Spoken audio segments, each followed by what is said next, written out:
Mi abuelo materno, que en paz descanse, fue una de la generación muy resentida con el proceso revolucionario, con el sistema en Cuba. Mi abuelo era dueño de una bodega. Tenía 6 hijos pequeños y cuando triunfa la revolución, pues le quitan todo. Yo pasé en Cuba el servicio militar obligatorio. Yo tuve una infancia donde jugaba trompo en la calle sin zapatos en Cuba. Ahora estamos en un tiempo de redes sociales donde cualquier persona puede dar un criterio. Mi familia me ha apoyado muchísimo. Eso es algo que yo agradezco. Se ama con el corazón, se ama con los recuerdos, se ama con las vivencias. ¿Qué pregunta filosófica todavía te persigue, Miche? Yo tengo 3. ¿Quién soy?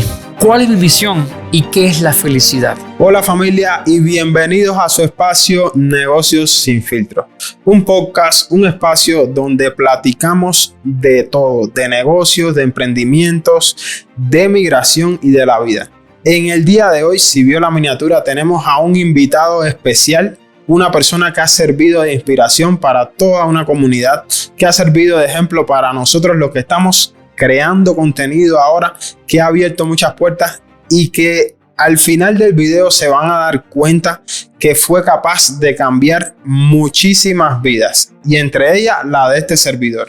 Les comento esto para que se quede hasta el final del video porque hoy va a ser una plática que para mí es invaluable. Hoy vamos a tocar al Michel que va más allá de las redes sociales, al Michel que no es el Michel Crónica que vemos en todos esos videos de YouTube, de TikTok que son virales, sino a un Michel que está detrás, que tiene una familia, que es amigo, que es hermano, que es colega, que es compañero y que ha sido capaz de salir de cero, hacer una marca personal con un alcance de más de 100 millones de personas en todas sus redes sociales.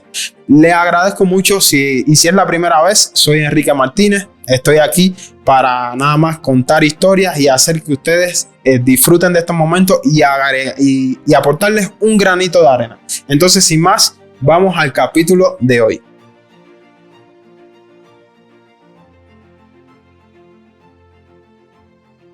Miche, hermano, mucha gente cree que te conoce porque eres cubano, creas contenido, amas a México y te hiciste viral. Hay muchas personas que te conocen aquí en México, pero yo quiero empezar de manera diferente. Quiero que esta conversación que tengamos sea a un Michel que todavía no hemos visto en otras entrevistas. Entonces, para ello he preparado una serie de preguntas que espero a nuestro público, a nuestra audiencia le agrade, que te sientas cómodo, que puedas conectar y puedas liberarte. Aquí estamos para platicar y para ser libres, hermano. Entonces, la primera pregunta que te quería hacer, Miche, es ¿qué parte de Michel todavía nadie conoce? Fíjate que esa parte de Michel que todavía nadie conoce, me encantaría incluso a mí conocerla. A la entrada del templo de Delfos decía, conócete a ti mismo y hazlo a propósito. Yo todavía tengo el propósito de conocerme, ¿no?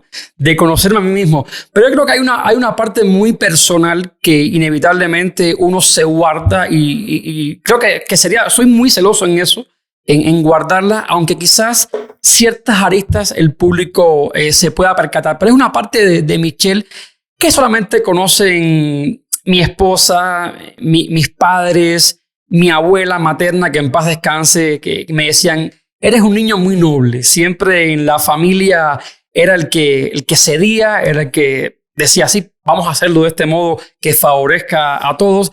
Yo creo que esa parte de la nobleza que es muy mía, es muy de mi yo interno, intento que se mantenga en un plano lo más íntimo posible y que el grupo más cercano de la familia, amigos, gente que ya me conoce, con las que puedo compartir, amistades de años, pues se percatan de ello. Yo creo que esa es una parte importante y que no creo que salga todo a la luz. Sí, me imagino, hermano. Esa parte que me platicas, Miche, ¿es una parte que proteges o una parte que todavía estás entendiendo tú mismo?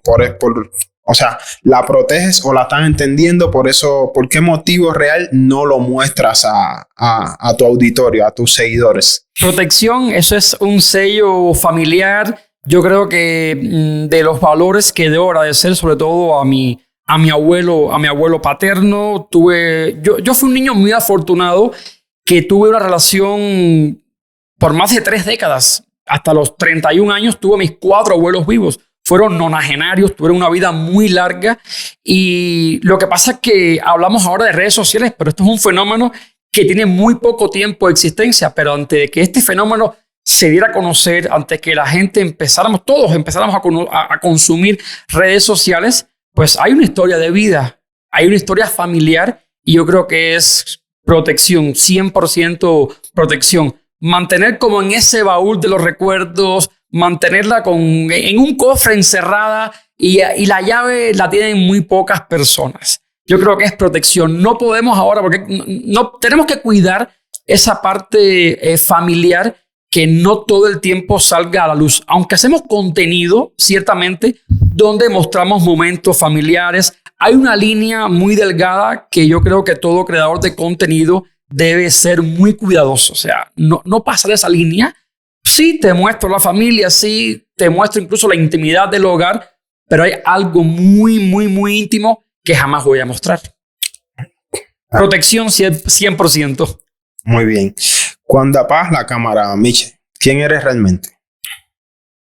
Fíjate que me dice mi esposa que entre Michel Cotto Alayón y Michel Crónicas es como un alter ego, ¿no? O sea, es como, no sé, pensemos en... Y es cierto, ¿no? Mi esposa es muy fanática a los cómics y me dice, una cosa es Bruno Díaz y otra cosa es Batman, ¿no? Una cosa es Superman y el personaje real, ¿no? Entonces, yo creo que tiene cierta semejanza, y lo practico mucho con Pau, mi esposa, debido a su afición por los cómics. Y cuando apago la cámara, intento conectarme conmigo. O sea, aunque estén muy... Es complicado, Jesús, porque ese alter ego te forma. O sea, ya yo no puedo desprenderme todo el tiempo de Michel Crónicas y de Michel, porque de algún modo son la misma persona, están interconectados. Son la misma persona y a la vez están distanciados. Entonces, cuando, por ejemplo, grabo un video que le eché muchas ganas, ahora que estuve en el norte de México, una temática social, no sé, estaba en Chihuahua, un ejemplo, con los tarahumaras, y muy conectado, intento conectarme con toda la pasión para crear el contenido. Yo creo que le pongo pasión a Michel Crónicas, y cuando acabo el video le pongo a la pasión cotidiana, a lo que es Michel. O sea, a besar a mi esposa, a ir por un café, a preparar la comida, hacer yo, las cosas cotidianas, encontrarme conmigo mismo. Yo creo que es importante marcar esa diferencia. ¿Qué diría, Michel, tu familia que la audiencia todavía no entiende de ti? Wow. Fíjate que mi familia me ha apoyado muchísimo. Eso es algo que yo agradezco. Mis padres, mi hermano, mi padrastro, que es como un segundo padre para mí. Ellos han venido a México, han podido disfrutar, agradecen mucho todas esas oportunidades, todas las bendiciones, que gracias al canal, apoyo de muchas personas a lo largo del tiempo, de mi familia en Cuba, mi familia acá en México también, hemos estado muy conectados. Ellos agradecen, pero mi mamá sufre mucho, debo decirlo públicamente, ella sufre mucho con ciertos comentarios, porque también mi mamá no está muy familiarizada con las redes sociales, no entiende que en un contexto familiar, de barrio, pues todos de algún modo nos vemos cara a cara, nos saludamos, nos queremos, nos apoyamos, pero ya cuando tú muestras un perfil a la sociedad, a redes sociales, a gente que no te conoce, vas a encontrar muchísimas personas que te van a aplaudir, que van a estar de acuerdo con el contenido que tú compartes, y a la vez va a haber muchas personas que te van a criticar, que te van a cuestionar. Y es la parte que mi mamá dice, ¿cómo hacen eso si no te conocen, no saben tus valores, lo buen hijo que eres, esposo, hermano? Le digo, mami, ese drama es un drama tuyo, es un drama familiar que la gente no conoce ni tiene por qué conocerlo. O sea, yo no voy a hablar en el canal de la bondad familiar, de los valores, o sea, los expreso, pero la familia es a quien le corresponde, el núcleo familiar es a quien le corresponde de manera muy celosa guardar esos valores. Entonces, mi mamá sobre todo, yo creo que es de las más conectadas, dice, ¿por qué comentan? ¿Por qué comentan? Si no sabe la gran persona que eres, mami, para ti. Eres mi madre, lo entiendo perfectamente, lo agradezco. Y te digo más, con que tú me ames, con que tú sepas quién soy, para mí es suficiente. Para mí es más que suficiente. Así es, hermano, así es. Sí, es un fenómeno donde a veces uno nunca va a quedar bien para nuestros padres, las personas que vienen de otra generación, de otro tipo de vivencias. Es muy difícil ver también como hay haters, que es el nombre de ese tipo de personas que están dejando malos comentarios sin conocerte, porque realmente una persona que hace una labor como la tuya no tiene por qué tener hater. O sea, todo lo que haces es en el bien de una comunidad. Están brindando información, compartiendo, enseñando. Y aunque no hables directamente de los valores, los demuestras. Porque en el contenido que haces, en la manera que expresas, lo que llevas a tus videos, ya expresan todos los valores que hay detrás. Pero es normal, o sea, es parte de esta nueva época que viene de un tiempo para acá y tenemos que aprender a vivirla. Es difícil, pero... No pasa nada, de todos modos, en la Grecia antigua, siglo 3, 4, 5, ante nuestra era, decíamos que la juventud estaba perdida, que la juventud no tenía valores, y de esa juventud sin valores salió Platón, salió Aristóteles, salieron grandes pensadores que, o sea, todos somos hijos de nuestro tiempo. Y como somos hijos de nuestro tiempo, tenemos que estar en correspondencia. Estos son tiempos que han cambiado. Yo tuve una infancia donde jugaba trompo en la calle sin zapatos en Cuba, y tenía los programas de televisión que veíamos, éramos 2 o 3. Ahora estamos en un tiempo de redes sociales donde cualquier persona puede dar un criterio. Y cuando digo cualquier persona, podemos encontrar un tema de medicina y opina la señora que no sabe nada de medicina. Y la red social le ha dado el poder de opinar sobre un tema que desconoce. Pues entonces, como hay un público abierto, como hay un público que a veces está ávido de opinar, que todo fluya. Y los malos comentarios, lo que hay que hacer, como decimos en México, que nos resbalen. Así es. ¿Qué haces en un día que no tienes que grabar, editar ni pensar en contenido? Menos mal, porque te escuchaba la pregunta. En un día que no tienes que grabar, te iba a decir editar, no, ni editar en un día. Ni editar, ni pensar en nada. Gracias a Dios tengo mucho trabajo, ¿no? Porque mira, hay muchas personas que preguntan todo el tiempo, ¿a qué te dedicas? ¿A qué te dedicas? A ver, yo creo contenido y crear contenido es un trabajo muy arduo. Tú estás entrando ahora duro a esto y, o sea, yo lo hago todo. Pago programas de edición, yo soy quien edito, la música, de hecho, autor. O sea, es todo un trabajo. Y además soy profesor. O sea, además soy profesor, que es una parte de mi labor que nunca documento, la menciono, pero pues no voy a grabar en una universidad, ni mucho menos. Es la parte, digamos, más formal. Y cuando digo formal, es más de traje y corbata, ¿no? De Michel Cotto Alayón, totalmente desligado de las redes sociales, ¿no? Aunque quizás algún estudiante un día, profe, yo vi el video, muchas gracias, pero intento desvincularlo. Pero en ese día que no tengo, que ya es muy escaso, o sea, es una pregunta porque no hay uno, tú como emprendedor, Jesús, tú como una persona que está con muchas preocupaciones propias del trabajo cotidiano. Yo creo que incluso en el día de descanso, aunque esté un fin de semana, un aniversario con mi esposa, nos vamos para un hotel, estamos en la alberca, uno está procesando todo el tiempo. Pero yo creo que intento siempre conectarme conmigo mismo, ¿no?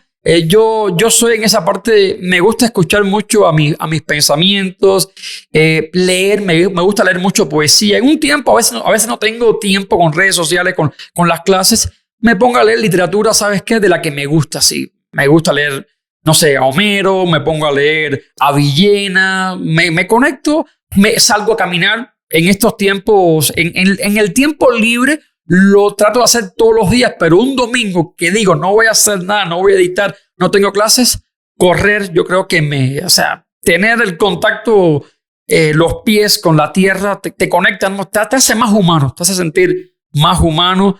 Yo siempre intento no perder los pies del suelo. O sea, sí estoy consciente, agradezco todo lo que he podido alcanzar gracias a México, a mi vida cambió en este país, pero intento siempre estar consciente de cuáles son mis orígenes, de dónde vengo. Vengo de una familia con valores, pero muy humilde, de un país con carencia. Entonces, en ese día que tú me preguntas que no tengo que hacer nada, es un momento, ¿sabes qué? Hasta para agradecer todo lo que la vida, Dios, las oportunidades me han permitido alcanzar. Excelente, hermano. ¿Qué gusto tuyo sorprendería a la gente que te sigue?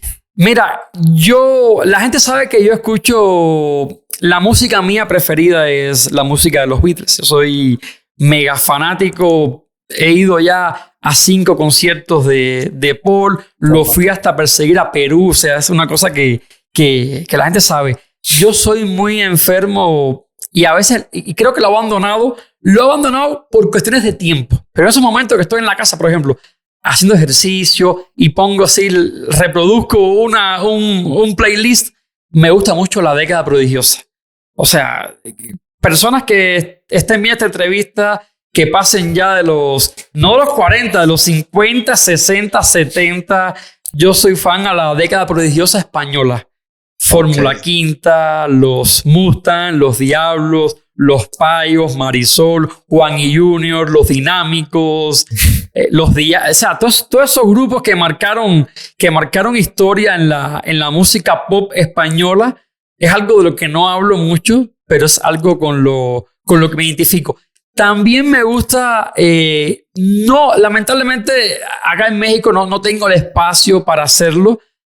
Mi casa en Cuba, su casa, allá tenemos un espacio muy grande que cuando se podía, porque ya no hay ni alimentos para aves, yo criaba muchos animales. O sea, llegué a tener cerdos, gallinas y levantarme en la mañana como un campesino. O sea, levantarme como un campesino, 6 de la mañana, ir a atender a los animales, recoger los huevos de las gallinas, como en un rancho, ¿no? O sea, esa parte de mi pasado la recuerdo con mucho cariño, con mucha nostalgia. Mi abuelo Rigo mi abuelo paterno era campesino. O sea, era una persona que se levantaba a las 5 de la mañana con el cantillo del gallo y se despertaba y se acostaba a las 9 de la mañana, a las 9 de la noche, ¿no? O sea, era una persona que tenía esa rutina, y esa rutina, quizás motivado por el ajetreo propio de una ciudad, del movimiento que tiene uno, la vida que tiene uno también aquí en México, de la cotidianidad, hacer súper, las cosas que hacemos. Yo creo que mucha gente no sabe que yo soy más dado al campo que a la ciudad. Lo que soy muy adaptable, pero qué padre, hermano. Soy muy dado al campo. ¿Qué comida te hace feliz? Ay, mira, los frijoles de casa. Los frijoles de casa. ¿Qué puedo decir? O sea, aquí en Ciudad de México, el año pasado fui con mi mamá, con Manolo, con mi esposa. Fuimos a comer al Bellini, que es récord Guinness acá en Ciudad de México. Son casi 50 pisos. Es el restaurante giratorio. ¿Qué te puedo decir? Te pongo ese ejemplo porque he tenido la oportunidad de comer en muchos lugares, comer comida muy rica, comer tacos al pastor de 10 pesos en la calle y tacos al pastor gourmet. O sea, aquí en México he comido elotes en la calle, elotes de todo, ¿no? Enchiladas, chilaquiles. Me gusta mucho la comida mexicana y ya yo preparo salsas con jalapeño, con su chilito habanero. Si hago su salsita, no le doy un mordisco, pero sí la salsa. Pero esa comida de casa, esos frijoles que hacía mi abuela y que heredó mi mamá, yo creo que la sensación no tiene precio. Arroz, frijoles, quizás un huevo frito estrellado, como decimos en México, y unos plátanos machos maduros, o un plátano yonzo, que sería como el plátano tabasco acá en México, un plátano yonzo cosechado del patio de la casa. Yo creo que eso no tiene ni idea. O sea, y te digo más, hasta en calzoncillo, ahí en el patio, en el piso, ahí comiéndolo sentado de pie. Esa conexión, ese olor de casa no tiene precio. O sea, las raíces, la identidad nunca nos abandona. Sí, eso no se puede borrar.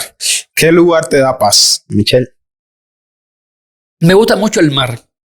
De las cosas que diría, si hago una lista de las cosas que no me gustan de Puebla, que es pues mi ciudad, la ciudad que me recibió, es mi ciudad acá en México. He conocido ya muchos lugares, pero esa es mi ciudad. La ciudad de Puebla, amo mucho. Ahí conocí a mi esposa. Tengo mucha conexión con Puebla.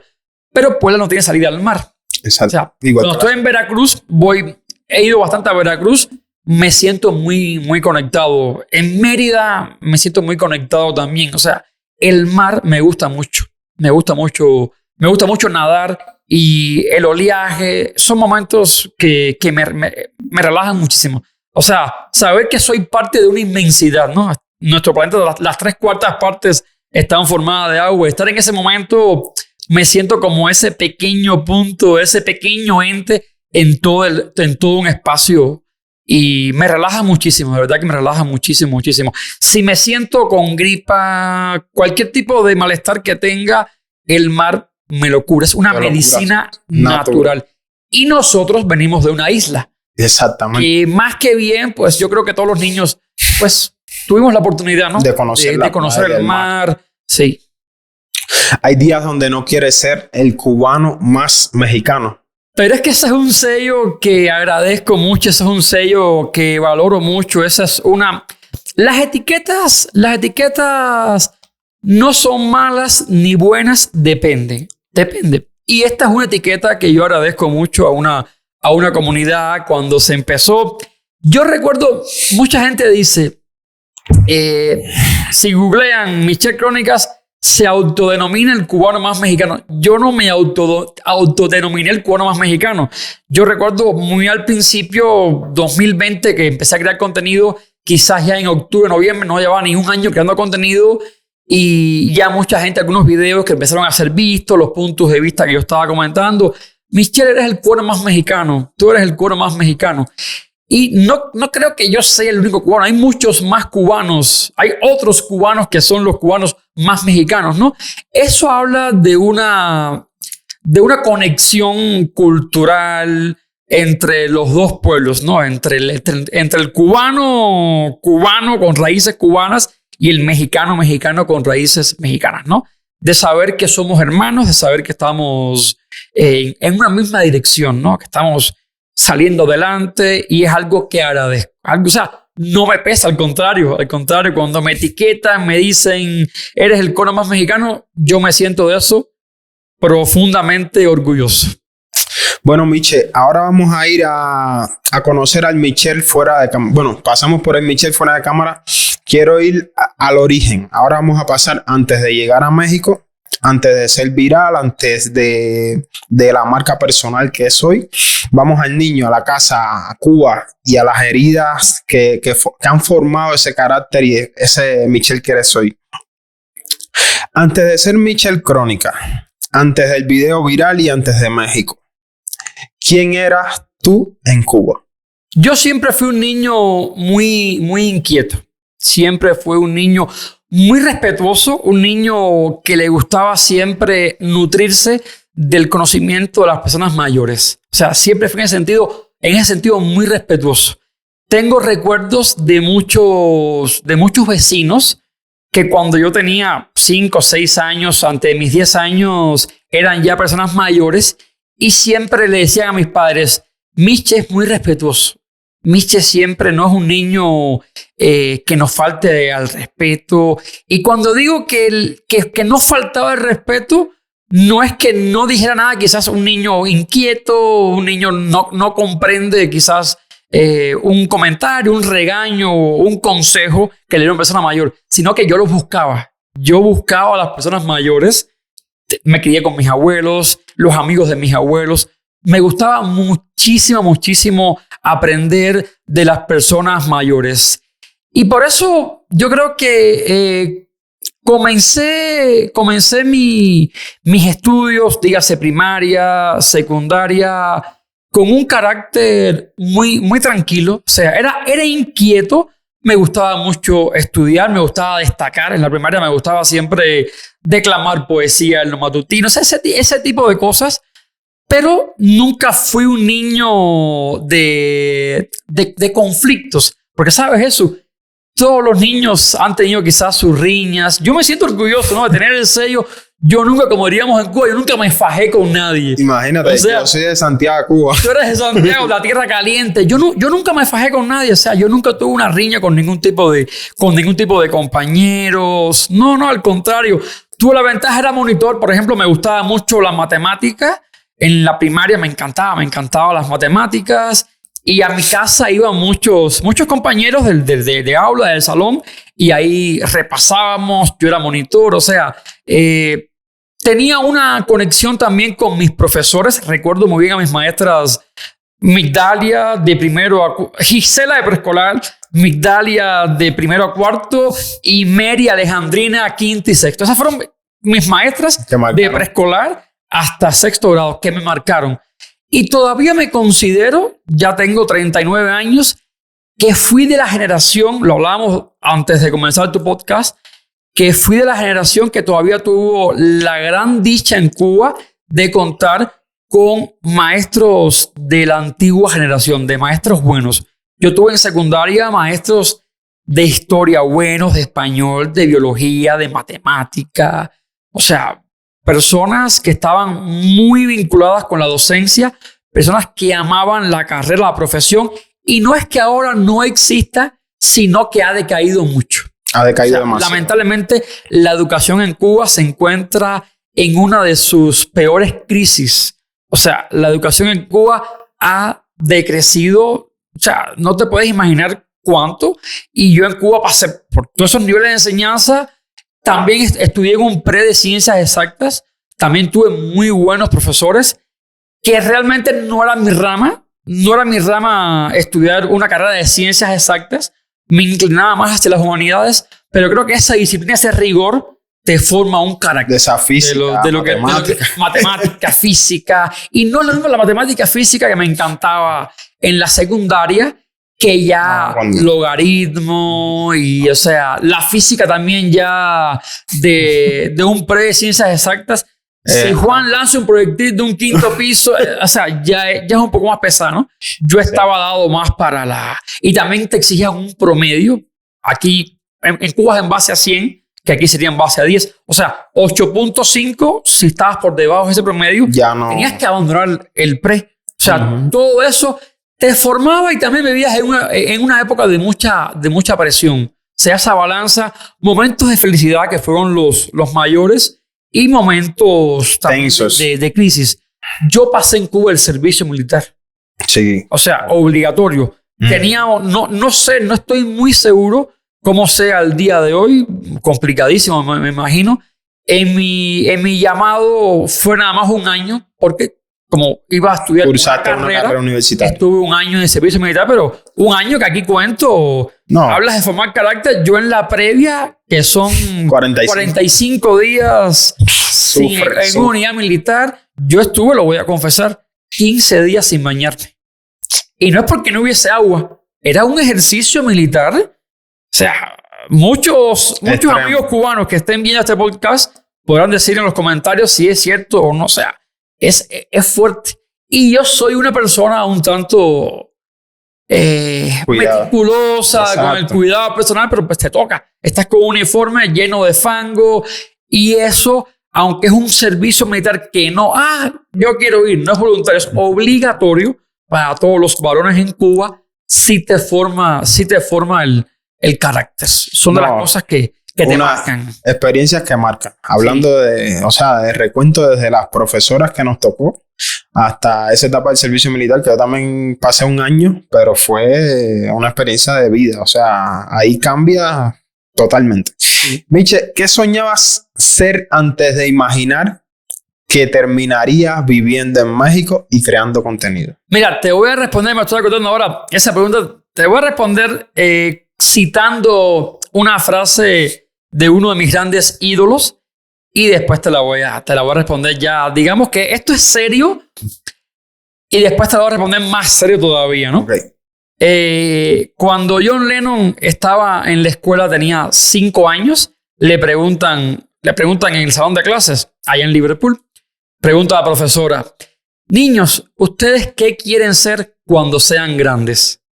Y los niños: No, yo quiero ser maestro, ingeniero, yo quiero ser doctor. Pues las profesiones de la época, ¿no? Las que más abundaban, las que más te podían proporcionar un futuro digno.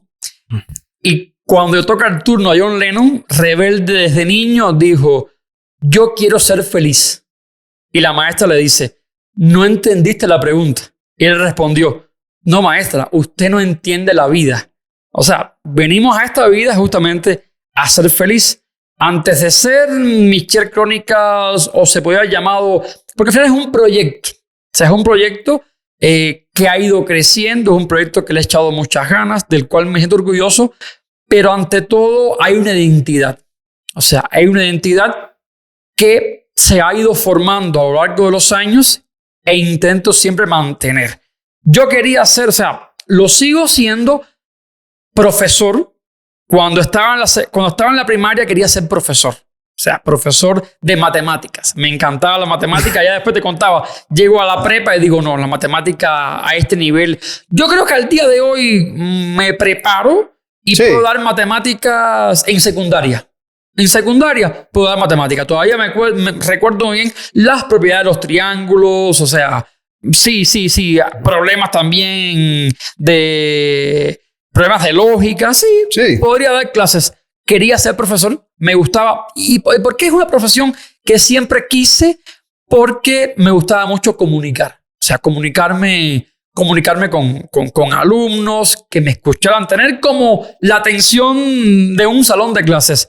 Ya después en la prepa sí quise estudiar periodismo. O sea, yo quería estudiar periodismo. Es una de las profesiones que ya empezó a apasionarme. De hecho, estuve con un profesor, no lo voy a mencionar por cuestiones, está en Cuba, no lo quiero quemar, pero sí tuve un profesor en la prepa. Lógicamente, con 17, 18 años, no estás del todo consciente de una realidad. Quería estudiar periodismo, pero antes de hacer los exámenes dije, no. En el contexto cubano es complicado ejercer el periodismo, porque si somos realistas, en Cuba no existe un periodismo. No hay periodismo. No hay periodismo. O sea, ese bichito del periodista que es innato de querer expresar, investigar, de querer documentar, ahí la información empírica, la información que nace y le das vida y es la función como periodista. En Cuba no existe, o sea, está muy controlado. Pero fíjate, ¿qué quería hacer? Al final, lo que quería hacer, lo logré. Lo que quería hacer antes de Michel Crónicas, lo logré con Michel Crónicas porque siento que ese sueño, ese gran sueño que tenía con 18 años antes de entrar a la universidad, lo logré con el canal porque es una labor periodística. Al final, Michel Crónicas es una labor periodística. He podido documentar, investigo, todo el tiempo aprendo muchísimo porque a veces subo un video de temas de historia y hay personas que realmente están interesadas y me comparten datos en los comentarios, me corrigen cosas. O sea, es algo que también agradezco mucho porque uno a veces estudia por fuentes, pero una fuente no es la verdad. Al final, una fuente es una información que puede ser incluso parcial. Siempre investigo a conciencia. Lógicamente, se cometen errores. Y yo creo que en parte hay una conexión muy bonita antes de Michel Crónicas, lo que quería hacer y en qué se convirtió. Yo creo que la vida me premió muchísimo en ese sentido. Había una versión de Michel que se veía toda la vida como académico. Sí. Hubo un tiempo que yo me vi exclusivamente como académico.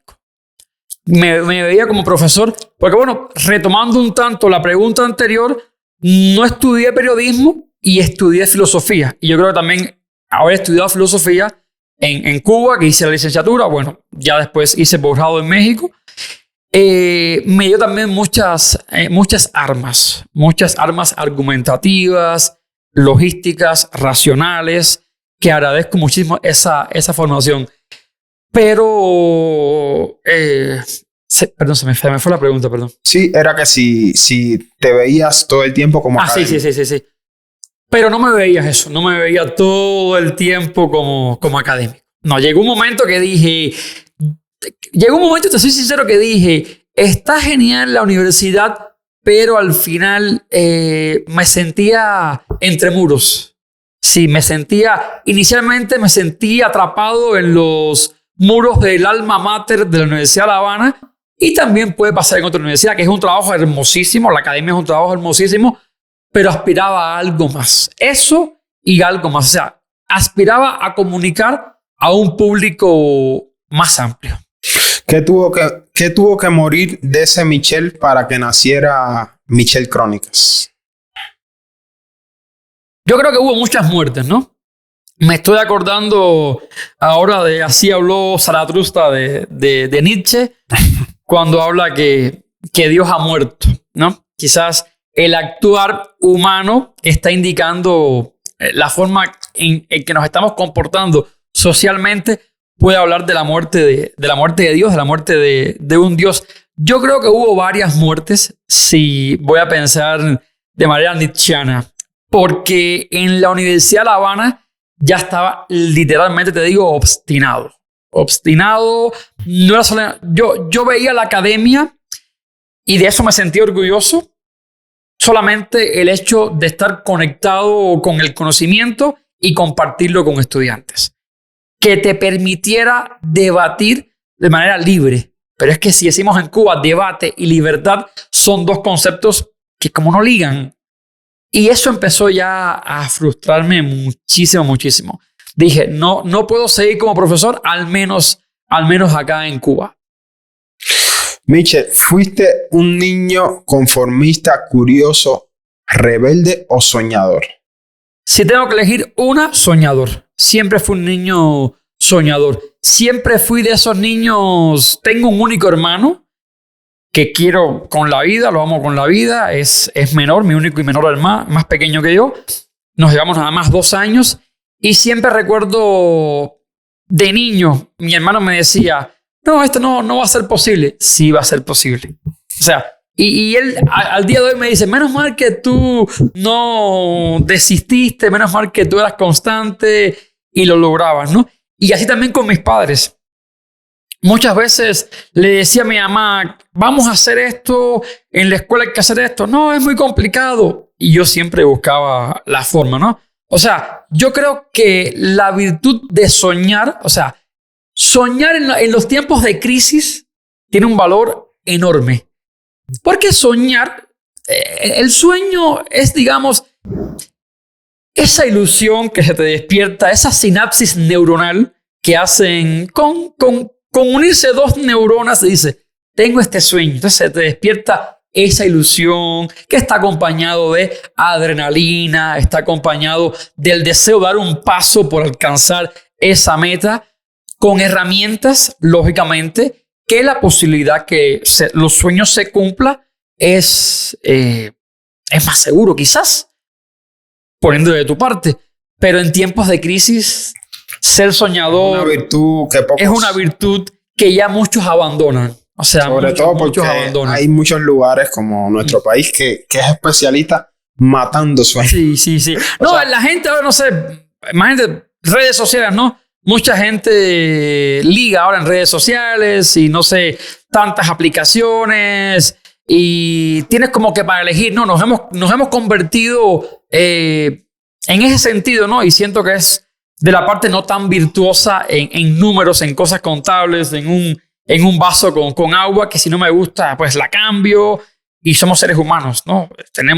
Somos seres de carne y hueso. Y esa carne y hueso es más que carne y hueso porque está acompañada de sentimientos, ¿no? Y creo en lo auténtico de esos sentimientos. O sea, nos convertimos que podemos elegir, yo creo que soñar incluso el tiempo en que se conquistaba, pero a la de veras, ¿no? De bonito, de verdad, no sé, aquí en México quizás los amigos que nos estén viendo con mariachis, esas cosas tan con flores, con poemas, ¿no? Que te hacían esforzarte más. Entonces, cuando alcanzabas la conquista, te decían sí, qué lindo se sentía, ¿no? Un sueño cumplido, pero un sueño cumplido después de mucho sufrimiento, esfuerzo, sacrificio, y que no se entienda sufrimiento y sacrificio como dos conceptos negativos. Yo creo que son dos conceptos que a veces nos da miedo, pero el sueño implica esfuerzo, sacrificio, entrega, constancia, noches en desvelo, y por eso cuando se alcanzan los sueños se siente de verdad. Se siente chingón, como dicen. Se siente chingón, exactamente. Miche, ¿en tu casa se hablaba de irse de Cuba o eso era un tema prohibido? Sí, por supuesto. Mi abuelo materno, que en paz descanse, fue una de la generación muy resentida con el proceso revolucionario, con el sistema en Cuba, porque mi abuelo era dueño de una bodega, como decir aquí en México, un Oxxo. O sea, Estado Social tenía un Oxxo, o como decir un mini súper. Él tenía su negocio en su municipio. Eran de las dos bodegas que había en mi municipio, San Antonio de los Baños, década del 50. Tenía 6 hijos pequeños y cuando triunfa la revolución, pues le quitan todo. Él se queda como empleado de su propio negocio. O sea, ubiquémonos para que un amigo quizás de México entienda la situación. Que seas dueño acá de una tiendita de la esquina y que de repente venga el gobierno, te la quite y de dueño pases a ser empleado. Pues, ¿cuál va a ser entonces tu visión hacia ese gobierno? Negativa. Mi abuelo toda la vida fue muy crítico del gobierno. Todos sus hermanos, la mayoría de sus hermanos se fueron para Estados Unidos. Él nunca quiso irse al principio de la revolución. Tenía los niños pequeños, su esposa, mi abuela, no se aventuró. Sí tuvo la oportunidad años después, por carta de invitación, fue varias veces a los Estados Unidos, nunca se quedó, fue de visita, pero es un tema del cual sí se hablaba mucho en el seno familiar. Sí se hablaba mucho. Teníamos familia, mi mamá tenía a tías, a primos, o sea, teníamos como todo cubano, yo creo que en la inmensa mayoría de los núcleos familiares, a no ser un núcleo muy radical, que ya creo que quedan contados con los dedos de la mano en Cuba, radical, en estos momentos digo, fiel al sistema, o sea, cerrado completamente, que eso habla lógicamente de una incomprensión de cómo está funcionando la vida actualmente. No conoces otra cosa, estás encerrado en una caverna prácticamente. Sí, siempre se habló de mi familia. Lo que nunca imaginé que yo iba a salir de Cuba. Eso sí no lo imaginé hasta después de yo ya con 25, 26 años todavía me veía a Cuba. En Cuba. Hubo un momento que cambió. ¿Qué herida de tu infancia, Miche, se convirtió en tu motor? Qué buena pregunta. Este podcast tiene muy buena. ¿Qué día mi infancia se convirtió en mi motor? Mira, a veces ese tipo de comparaciones, ¿no? Que hacemos motor, vida, infancia. Yo creo que ese motor, a veces sin darnos cuenta, estuvo siempre presente. Y uno ahora, cuando tiene incluso personas que no están en nuestras vidas de manera física, se da cuenta que si en algún momento uno flaqueó, uno estuvo por el suelo, como todo ser humano, donde pensó que no iba a salir adelante, momentos difíciles, gracias a muchas personas que estaban presentes, que nos apoyaron, eran parte de ese motor. Pero en la infancia, pensar qué momento de la infancia, no creo que tuviese quizás en ese momento tuviese las suficientes herramientas para decir tuve una infancia muy, muy feliz. Yo tuve una infancia muy feliz y justamente tuve, como toda familia, imperfecta, pero tuve el motor de mis padres, de mis abuelos, de muchos maestros, de muchos amigos, incluso el cariño, la atención de mis padres, la preocupación, el desvelo de ellos. A veces en ese momento, tú que hablas ahora de motor, las carencias de Cuba no era del todo consciente. Creo que no las sufría porque era un niño. Ahora me doy cuenta, años, ya con casi 40 años que voy a cumplir el próximo año, digo, wow, mis padres hicieron esto por mí. Fueron motores importantes. Mis abuelos hicieron esto por mí. O sea, ellos también tenían una vida, ellos también tenían obligaciones, tenían un medicamento que comprar. hicieron esto por mí. Fueron motores, o sea, esas personas. Por eso tengo recuerdos pero tan hermosos de mis abuelos. Pero un motor importante tuve yo, por ejemplo, en la secundaria, cuando quería entrar a un pre de ciencias exactas. Mis abuelos me decían, tú eres muy inteligente, lo vas a lograr. Tú eres muy aplicado, lo vas a lograr. Y en ese momento, porque lo que pasa es que en ese momento, ese tránsito, estás en la adolescencia, es un momento muy importante. Y hay pensamiento de inseguridad. Hay mucha inseguridad. Y cuando logras esas metas, te sientes que eres top, el conquistador Marco Aurelio. Miche, ¿qué aprendiste en tu casa que todavía dirige tu vida? Una frase, valores. Mi abuelo decía una cosa, mi abuelo Rigo, mi abuelo paterno decía una cosa. Tuve dos abuelos con un carácter muy fuerte y mi abuelo decía, yo lo iba a visitar todos los domingos, íbamos a comer, vivía en un pueblito que se llama La Salud, está muy cerca de mi municipio, San Antonio de los Baños, y él me decía, a los Cotos no hay quien nos detenga. O sea, la familia de los Cotos, él se sentía muy orgulloso del apellido. Los Cotos sabemos poner coto a las situaciones. Pero también coto es sinónimo de stop, de alto, ¿no? Hay que poner un coto. Y él siempre manifestó el poder de la familia. Entonces yo crecí como que muy empoderado. Y es algo que agradezco muchísimo. Los Cotos son muy fuertes. Los Cotos nadie los detiene. Y por otra parte, tenía a mi abuelo materno, que es de la parte de los Alayones, y me decía, los Alayones somos tremendos. O sea, decía, los Cotos, ¿con quién me quedo? ¿Con los Cotos o con los Alayones? Con ambos. Me nutrí de ambos. Es que eres ambos. Y ambos me dieron mucha fuerza. Al día de hoy nos reunimos, estamos en un convivio familiar, lo decía mi mamá acá en México, las veces que ha venido conversando con Pau, y le decía, nos comenta mi mamá, los Cotos eran tremendos. Y me dice mi esposa, y también los Alayones. O sea, de los dos. Miche, mucha gente habla de Cuba desde la ideología, de lo que conocen por redes sociales o por cubanos que conocen. Pero realmente tú lo cuentas en la vida diaria y además vienes de la filosofía. Así que vamos a entrar en ese terreno más profundo donde vamos a hablar de libertad, escasez, dignidad y pensamiento. Tú vienes de la filosofía. Dime si la filosofía te salvó o te complicó la vida. Me salvó, todo el tiempo me salvó. Había un momento en Cuba, el apellido de la carrera, yo creo que ya no existe, pero en mi tiempo, yo me gradué en el 2013 de la Facultad de Filosofía, Historia y Sociología en la Universidad de La Habana, Alma Mater, que es la universidad más importante, más representativa en Cuba. Una universidad fundada en 1728. Ya va a cumplir casi 300 años de existencia. Es de por sí el alma mater emblemática. Pero es una facultad muy politizada, o sea, muy política. En el auditorio de la Universidad de La Habana, en la facultad, en mi antigua facultad, todos los dirigentes de Cuba, cuando había algún evento, iban ahí. O sea, es una universidad que, digamos, estaba muy controlada. Era como el ojo del huracán. O sea, estás estudiando filosofía en Cuba y la carrera no es filosofía.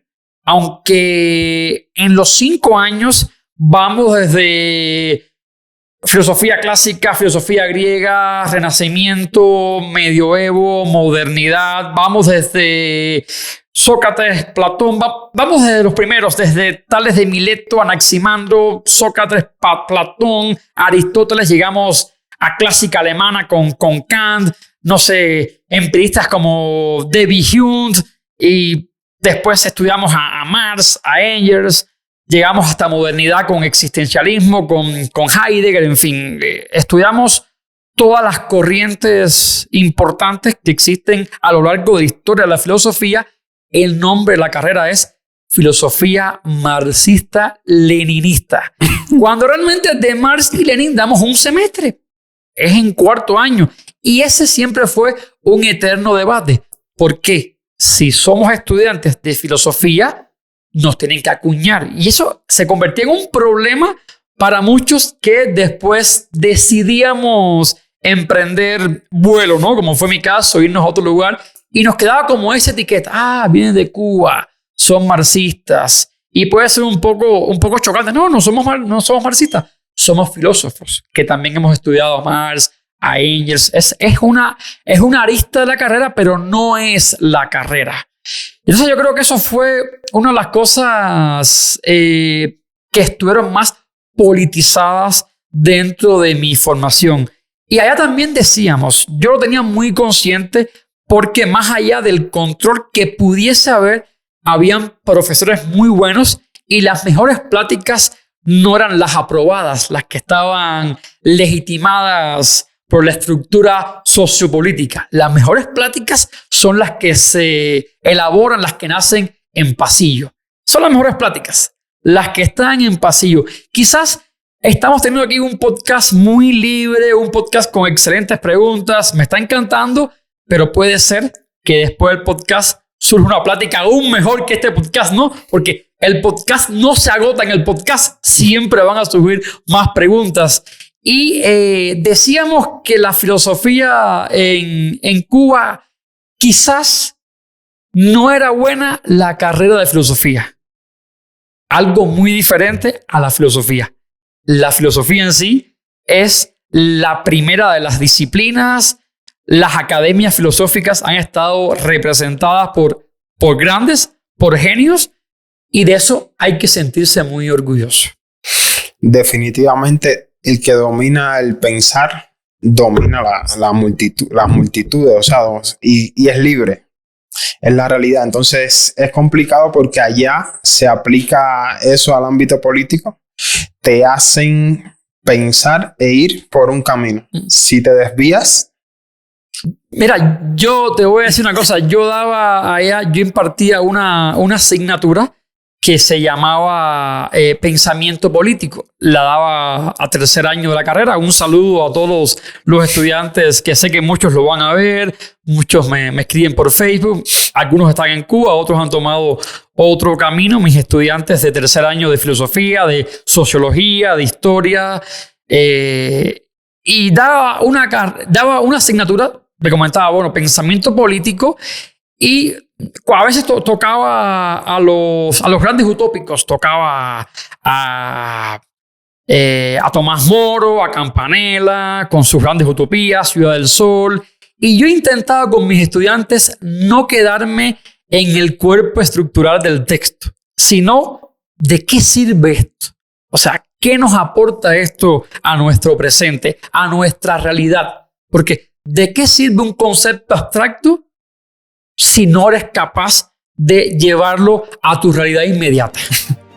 Y si llegó hasta aquí en el podcast, hacemos una pequeña pausa. Quédese porque la conversación está súper interesante. Pero bueno, este espacio es gracias a nuestros patrocinadores y nos obligan, no mentira, y tenemos que mencionarlo porque son empresas que ayudan muchísimo a la comunidad. Como primer patrocinador tenemos a The Jesus Commerce, quien es su conexión confiable con Cuba. A través de esa empresa va a poder mandar paquetes, recargas, comprar boletos aéreos, México-Cuba, visas, y también va a poder enviar combos de alimentos. Como segundo patrocinador tenemos a Borcel Creativos. Borcel Creativos es la empresa que se encarga de toda la imagen, la publicidad de este conglomerado de negocios y se encarga de mantener todo esto posible. Es la que está detrás de toda la estrategia de todos nuestros negocios en redes sociales.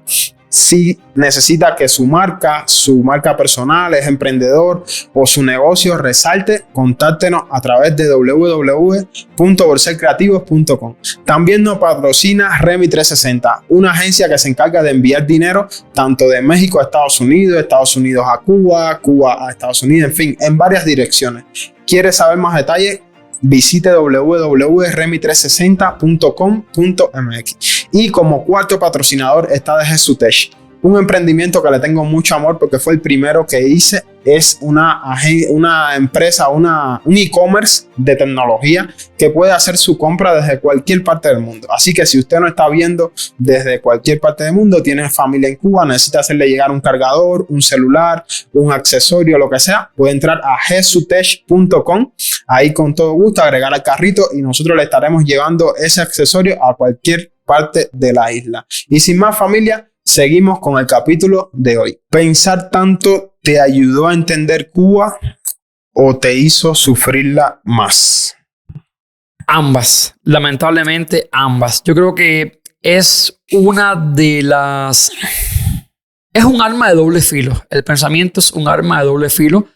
Mencionábamos que si te da libertad, o sea, el conocimiento, el poder del conocimiento te da justamente más poder. Tú sabes si lo aplicas para bien o para mal. Si lo vas a aplicar para engañar o lo vas a aplicar para ayudar. Y por eso es un arma de doble filo. También uno sufre porque en cosas que no pensabas, producto a la ignorancia, cuando ya las conoces, las sufres. ¿Y sabes por qué las sufres? Porque a veces no tienes las suficientes armas para transformar, para cambiar esa realidad. O sea, el conocimiento tiene esas dos aristas. Te da libertad, te da poder, pero también te da sufrimiento. Por eso a veces decimos que las personas, muchas personas muy felices, que siempre están sonriendo, que siempre están de buen humor, son personas que no se cuestionan mucho la existencia. Yo tengo un pensamiento, yo vengo de una formación existencialista, ¿no? Yo me cuestiono mucho la existencia, me cuestiono mucho la eternidad, el sentido que tiene nuestro paso por la vida terrenal. Y entonces, al dudar, al cuestionarte, también sufres. A esa pregunta, Ion, ¿qué pregunta filosófica todavía te persigue? Yo tengo tres. ¿Quién soy? ¿Cuál es mi misión en esta vida? ¿Y qué es la felicidad? Yo creo que son de las tres preguntas que hasta el día de hoy siguen marcando la historia de la filosofía. Y todas las personas que han tenido un acercamiento a algún pensador todavía se lo siguen cuestionando, ¿no?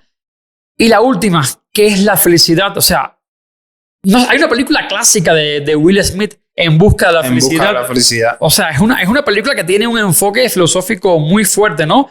El tipo pasa por tragedias, por pérdidas, por incomprensiones, en fin, se queda a cargo solo de su niño de 5 o 6 años, que es su hijo en la vida real. Y o sea, el tipo sufre muchísimo, o sea, se las ve y después cuando logra un objetivo y siente ese momento de felicidad, o sea, la felicidad es un estado anímico que a veces los seres humanos, si no somos capaces de explicarlo en palabras, sí somos capaces de sentirlo. Son de las preguntas, es de la pregunta más importante que en algún momento debemos hacer. ¿Qué es la felicidad? ¿Cómo encontrarla? Pero más allá, si antes me preguntaba qué era, cómo encontrarla, yo creo que en este momento de mi vida intento ya no ser tan racional, intento ser más empírico, intento sentirla. O sea, diría Unamuno, es uno de mis pensadores, el pensador que más he trabajado. Miguel de Unamuno es un pensador español, existencialista, siglo XIX, siglo XX. Él diría, le encuentro más razón a la poesía que a la propia razón. Y está muy ligada con la pregunta anterior. A veces tenemos que librarnos un poco de esos pensamientos que nos hacen ruido, que nos hacen colapsar mentalmente. Tenemos que a veces dejarnos un poco llevar por las emociones, por las sensaciones y al final experimentar la felicidad, que es una de las primeras, yo creo que es el principal sentido del ser, de la existencia de cada ser humano en particular. Es encontrar la felicidad. ¿Qué era más difícil en Cuba? ¿La falta de dinero, la falta de opciones o la falta de libertad? En Cuba todo es difícil, o sea, y yo creo que la falta de opciones, la falta de dinero, la falta de libertad están completamente ligadas, mi buen Jesús. ¿Cuál de las tres te rompe primero? La falta de libertad. La falta de libertad. O sea, tú puedes no tener dinero. Me encuentro con un amigo allá te hago esta referencia. Me encuentro con un amigo allá en Tijuana y me dice, fíjate que aquí en México se puede triunfar si te lo propones. Y puedes triunfar desde cero porque tienes libertad. Y me dijo, tú defiendes mucho la libertad de México en tus videos, Michelle. Y fíjate lo importante de tener libertad. Tú empiezas en México sin nada. Sin nada. ¿Qué significa sin nada? Sin nada. Te paras en un semáforo a pedir una botella de agua para hidratarte. Hay gente que te la va a dar. Unas monedas, hay gente que te la vas a dar. Cuando tengas tus primeros 100 pesos, te compras una caja de mazapán y empiezas vendiéndolo. Y en un mes ya tienes un negocio propio. Y es cierto, mucha gente ha crecido desde cero. O sea, desde cero no significa caer, tener pocos ingresos. Él me dijo, desde cero es nada. Sin familia, tú solo, sediento, pidiendo agua. Y eso es posible gracias a la libertad. ¿Cuántas personas han tenido la gran suerte de sacarse la lotería, han sido millonarios y lo han perdido todo en un año? Muchísimo. No han invertido, no han guardado, no han hecho nada válido y todo lo han perdido. Yo creo que la libertad, como diría Hannah Arendt, la filósofa, es la parte más importante del ser humano. Es la mayor riqueza. Sí, es la mayor riqueza. ¿En qué momento la escasez deja de ser material y se vuelve mental? En el momento que te enajenas y dejas de identificarla. O sea, en Cuba pasa una cosa bien chistosa, porque inevitablemente tengo que pensar en los orígenes en Cuba. Yo siempre he dicho que en Cuba no existen clases sociales. En Cuba está la élite y está el pueblo.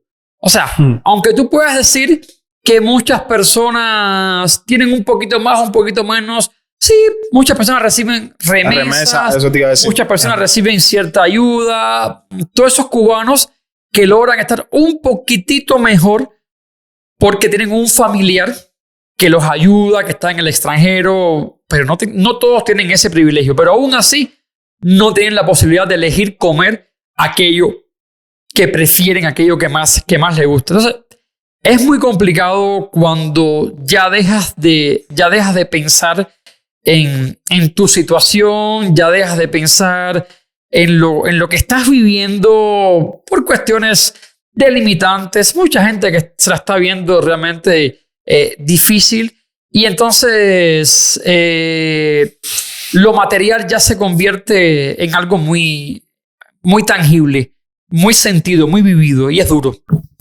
¿Qué te dolió más, Michelle, irte o darte cuenta que tenías que irte? Darme cuenta que tenía que irme. Sí.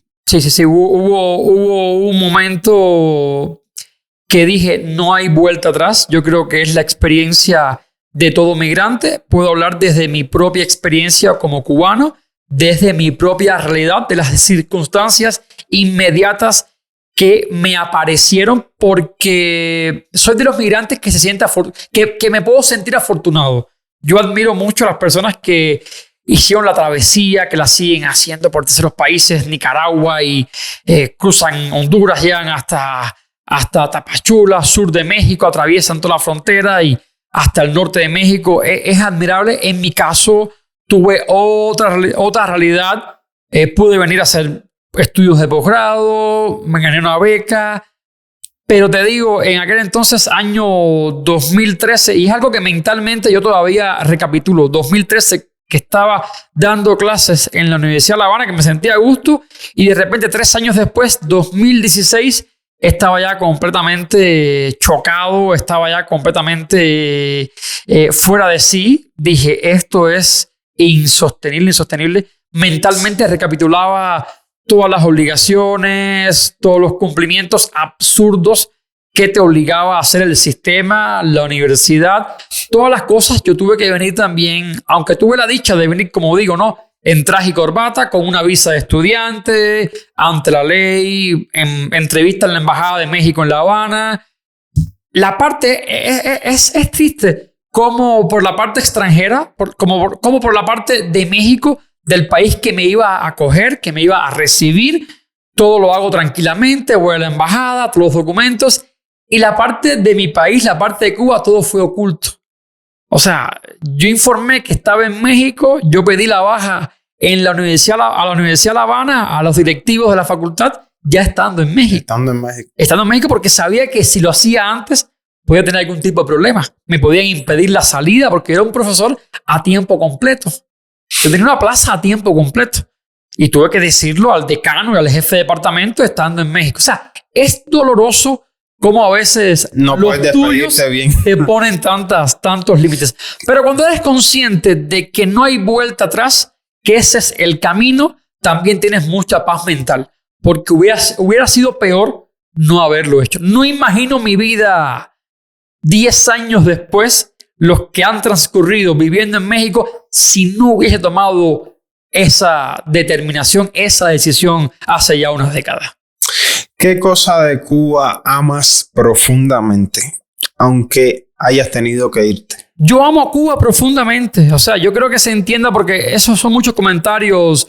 Yo amo mi país, yo amo mi isla, yo amo mis raíces, yo amo mi comida, a mi familia, a mis playas, a mi historia, a mi cultura, a mi música, a la arquitectura. O sea, La Habana es una ciudad maravilla. O sea, Cuba como ente físico, Cuba como isla, como archipiélago, como caimán dormido, no tiene ninguna culpa de el lamentable sistema que le ha tocado a lo largo de siete décadas. O sea, yo de Cuba lo amo todo. O sea, yo me siento profundamente identificado con mis raíces. Yo presumo que soy siempre cubano y además, lejos de restar, he sumado a mi vida. O sea, soy actualmente mexicano ante la Constitución de los Estados Unidos mexicanos, con INE, con pasaporte, pero soy orgullosamente cubano. Yo mis raíces no las abandono y sigo soñando también como cubano, sigo soñando con Cuba y es un tema que siempre sale a la luz en cualquier conversación. Salgo con mi esposa, hace unos días fuimos a un cumpleaños de una amiga y habíamos muchos reunidos allá y me presentaron, no tenía el gusto de conocerla y el tema de Cuba, ante una mesa, si soy el cubano me van a decir, ¿eres mexicano? No, vamos a hablar de Cuba. A la gente le va a interesar hablar de Cuba, de la mística Cuba. Cuba todavía sigue siendo un misterio. ¿Cómo se llama un país que también te dolió? Con el corazón, se ama con el corazón, se ama con los recuerdos, se ama con las vivencias. O sea, eso no me abandona, Tengo mi familia, está en Cuba, mis valores, Michelle se construyó en Cuba, mi formación es Cuba. Aunque yo pueda considerarme ya un ciudadano del mundo, yo no olvido nunca de dónde vengo. No olvido nunca quiénes me educaron, quiénes en un momento oportuno me dieron un consejo. Dígase mi hermano, mis padres, mis abuelos, un maestro, un amigo. Yo creo que la identidad se construye desde adentro. O sea, es algo que nunca nadie te puede quitar. Aunque debes tener la capacidad de adaptarte, yo creo que esa es una de las características que todo migrante debe tener presente. Y por eso muchos cubanos, y aprovecho una vez más un llamado de atención, muchos cubanos resultan chocantes en México porque no tienen la capacidad de adaptarse. El migrante debe tener la capacidad de adaptarse al país que lo está recibiendo, que no es tu país de origen, a integrarse. Es un país adoptivo, integrarse, que muchos cubanos se han integrado. Conozco muchos cubanos que están muy integrados, pero eso no debe desprenderte, no debe llevarte a perder los orígenes, a perder la identidad, porque sin identidad no damos paso, no damos paso firme. El otro día estaba viendo la película de Scarface. Oye, chico, y veía como, fíjate que es un clásico. El estereotipo. Y ahí el personaje principal es un gángster cubano y tal. Yo la puse en Netflix uno de estos días, el fin de semana. Y como el personaje lo ponen hablando así como, oye, chico. Y a veces uno el acento. A mí me ofendió ver el acento que le pusieron. Pero es parte de la identidad. O sea, sí hablamos un poquito así, no tan así. Pero es una identidad propia que no podemos negar. O sea, sí hablamos así. Oye, chico, ¿qué quiere que te diga? Y yo decía, coño, pero nosotros hablamos tan así. Y el hombre pasó de ser un migrante cubano, un delincuente o un gángster, o de ser como él se llamaba, un preso político, a ser un gángster ya millonario en Estados Unidos, en Miami, y que tuvo X, pero el acento él siempre mantuvo a lo largo de la película, que fue lo que me chocó porque hace tiempo no la veía. El oye chico ese lo mantuvo desde que empezó la película hasta el final. Y es algo que no podemos borrar. Ayer estaba en un trámite en el banco, allá en Puebla, y me encuentro con hasta yo grabé un reel grabé un reel contando la historia, con un chico del banco. Y me dice, ¿de dónde eres? ¿De Argentina? Digo, no, de Cuba, amigo. Oye, chico, ¿cómo estás? ¿Qué bola? Es el clásico estereotipo. El clásico. Bueno, Miche, vamos a transicionar al punto donde muchos migrantes, emprendedores, se van a ver muy reflejados. Es el momento en que llegas a México y ya no hay un discurso, ya no hay un plan perfecto. Ahí te tocaba resolver, empezar de cero. ¿Cómo fue el primer día real en México? Cuéntame ese día. Mira, te voy a decir nuevamente de lo afortunado, siempre lo tengo que decir, de lo afortunado que fui llegando. Yo llegué, gracias a Dios, con un dinero propio. Yo en Cuba, antes de llegar a México, que tenía un plan elaborado 2 años preparándome, ¿no? Y yo en Cuba me dedicaba a vender coches antiguos. Fui corredor. En aquel entonces no había, casi nadie tenía internet y casi nadie conocía Rebolico. Y entonces yo, en mi municipio, gente vendía coches. Siempre Cuba ha habido ese tipo de compraventa. Rebolico es una página de compraventa. Salió después. Me imagino que todavía existe. Es del 2007. Sí, todavía funciona. No es ya tan... Hay muchas páginas más, pero bueno, fue una clásica. Sí, es la que todo el mundo compra. Y yo vendía coches. Y yo vendía coches y yo... Autos antiguos. Autos antiguos, americanos. Chevrolet, Pontiac, Ford. Vendí también. Vendí hasta Mercedes-Benz. Vendí varios coches. Y yo vine a México con 2,000 CUC. Y cuando quedó el CUC, sí, se podía vender en el aeropuerto de Ciudad de México, en las casas de cambio. Sí. Eso eran como casi 40,000 pesos mexicanos. Exacto, eran como $2,000. Eran 40,000. O sea, llegué y tenía mi renta. Un amigo cubano me apoyó con el tema de la renta. De verdad que fue una renta bastante económica, en un buen lugar. Pero primer día que llego, imagínate, levantarme, estás como o sea, desde el viaje, desde que montas tu primer avión, porque un cubano cuando monta su primer avión, yo vine en Interjet, me acuerdo perfectamente. Interjet. Ya no existe Interjet. 17 de agosto del 2016.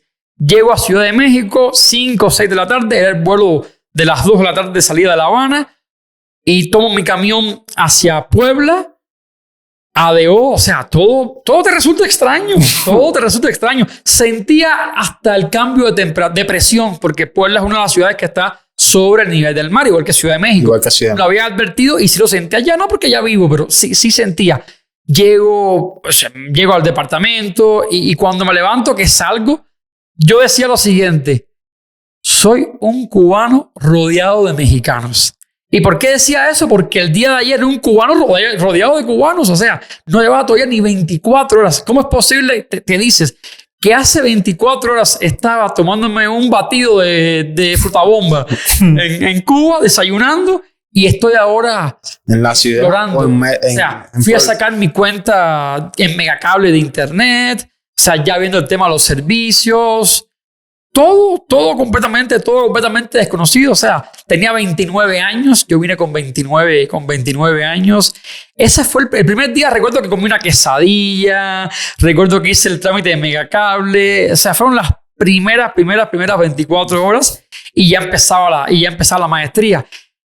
Fue el primer día, todo padre. También he pasado también momentos difíciles en México, porque a veces las redes sociales no muestran toda la realidad.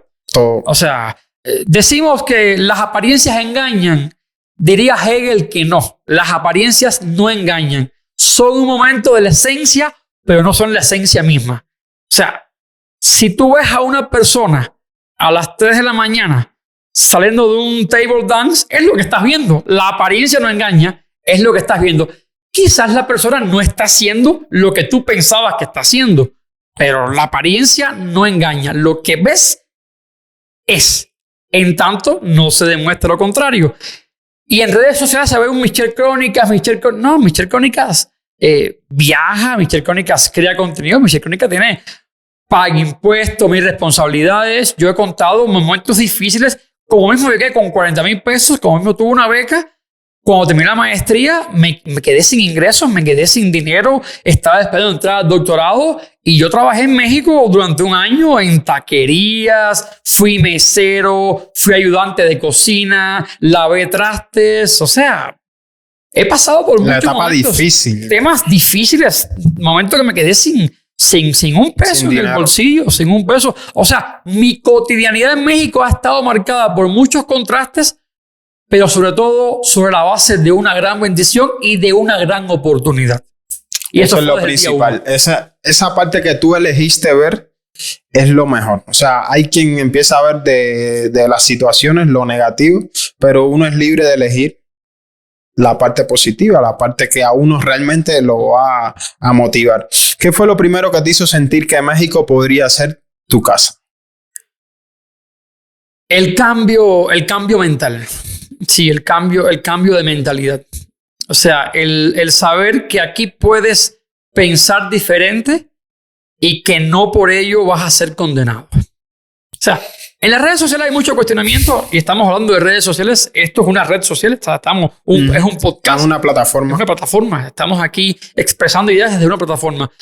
Pero el hecho de saber que tu pensamiento tiene un valor ante la sociedad, créame que te hace sentir que estás en casa. Te hace sentir parte de una comunidad. Y yo en México he tenido la oportunidad desde el ámbito familiar. La familia, por ejemplo, la familia materna de mi esposa, la familia por parte de su mamá es muy diferente a la familia por parte de su papá. Entonces, he tenido esos contrastes que me han nutrido. He conocido muchas formas diferentes de pensar y en ambos, oye, pues eres escuchado, te sientes identificado. Yo trabajé mucho tiempo con el DIF y fui conferencista. Iba a comunidades, lo que son llamadas comunidades de alta marginación, con problemas serios, problemas lamentables. Y ahí iba yo a dar pláticas de muchos temas sociales, ¿no?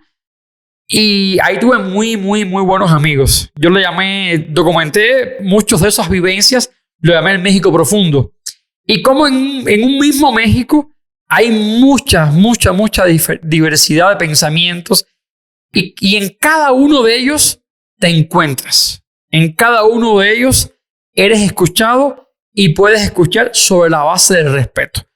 Yo creo que cuando tú puedes expresar tu forma de ver la vida y eres escuchado, te sientes en casa.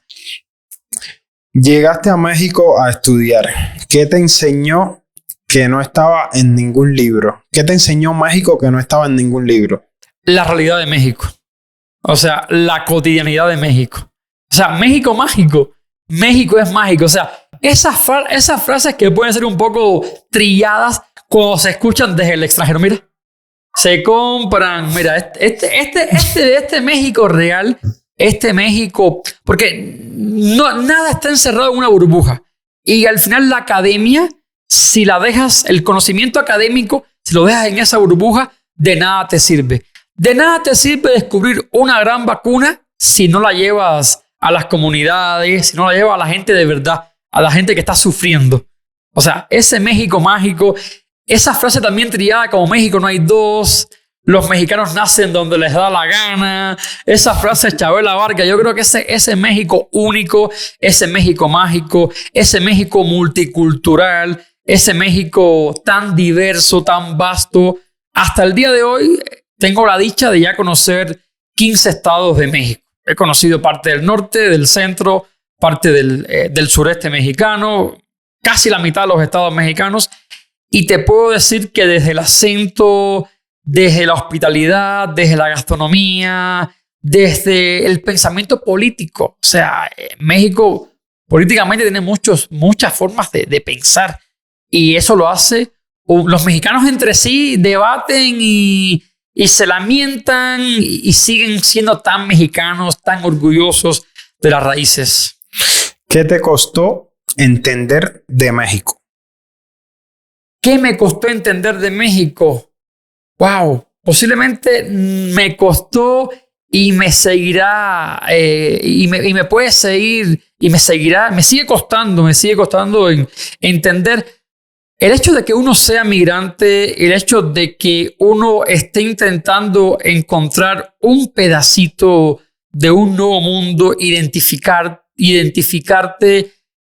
Yo estoy abogando en estos momentos de mi vida a modo personal, me estoy enfocando más por las semejanzas, por aquello que nos une como naciones, por aquello que nos une como países, como individuos. Estoy intentando, basado en esas semejanzas, encontrar cada día más mi lugar en México. Un lugar que ya encontré, pero un lugar que todos los días estoy redefiniendo nuevamente. Estoy reinventándome nuevamente como persona. El hecho de conocer muchos lugares de México, todavía no sé dónde vivir, todavía no tengo elegido un lugar donde permanecería.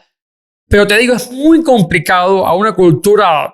Los tarahumaras en Chihuahua es una cultura muy diferente quizás a los mixtecas en Oaxaca. O sea, como también las culturas de México cambian, los acentos cambian.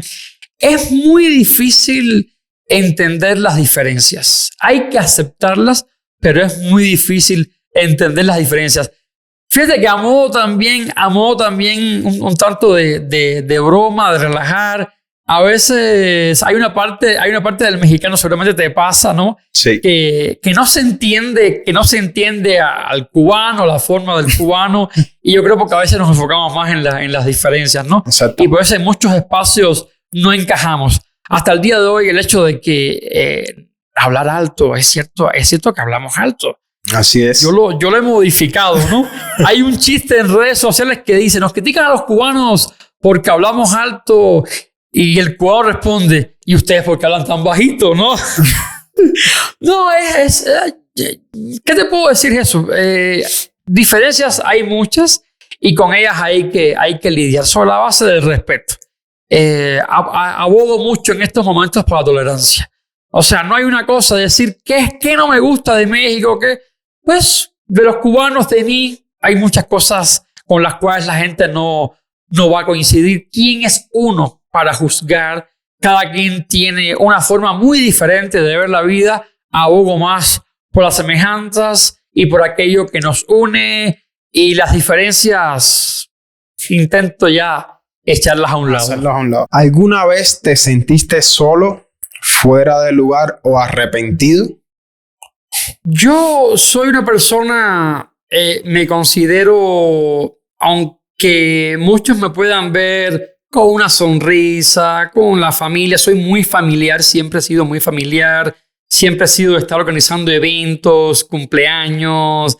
Mi abuelo, cuando cumplió 80 años, organizé una fiesta en Cuba y, en fin, sorpresas. Siempre he estado protagonizando ese tipo de eventos. El año pasado, mi esposa, cuando cumplió sus 30 años, la sorprendí con las flores del patrón, y a mis padres. Siempre estoy organizando eventos, pero suelo ser una persona, ¿cómo te podría decir? Solipsista. O sea, esa corriente del solipsismo, de estar muy muy acompañado de mis pensamientos, muy solitario. Me gustan esos momentos de calma en los que salgo a caminar solo, a encontrarme conmigo mismo. Sí, yo creo que hay esa parte de mí más tranquila, más solitaria, más ensimismada. Aunque soy una persona comunicativa, sociable, familiar, pero también hay esa parte de soledad también me acompaña y creo que a veces es necesaria. Es importante aprender a aceptar la soledad. Es un poder tremendo. Si eres capaz de aceptar que puedes estar solo, que te puedes quedar solo, la vida da muchísimas vueltas, vas a ser un ser humano fuerte, capaz de enfrentar cualquier adversidad que se te pueda presentar. Y créame que en esta vida, lamentablemente, vienen muchos momentos de crisis.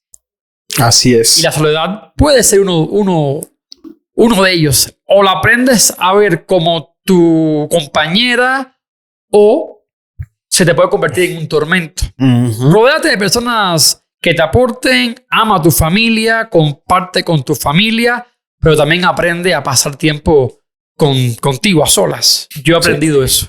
Que tu felicidad no dependa de una tercera persona. Yo siempre digo, no puedes estar con nadie por necesidad. O sea, tu esposa, tu familia, no puede ser tu necesidad. Tienen que ser tus compañeros de vida.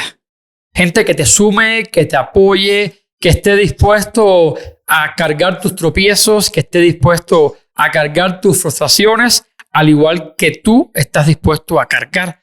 Hay que saber compartir las frustraciones. A veces en estos momentos, en estos tiempos, suele ser difícil hablar de frustraciones y creemos que todo es éxito, la foto de Instagram. No, hay que aprender a lidiar con el fracaso. El fracaso es el que te forja. El fracaso, el error. O sea, aprende del error. Esa es una mentalidad muy emprendedora. Yo lo practico prácticamente igual. Fíjate, no sabía que existía un pensamiento solicista. Y es una mentalidad que ayuda mucho a crecer.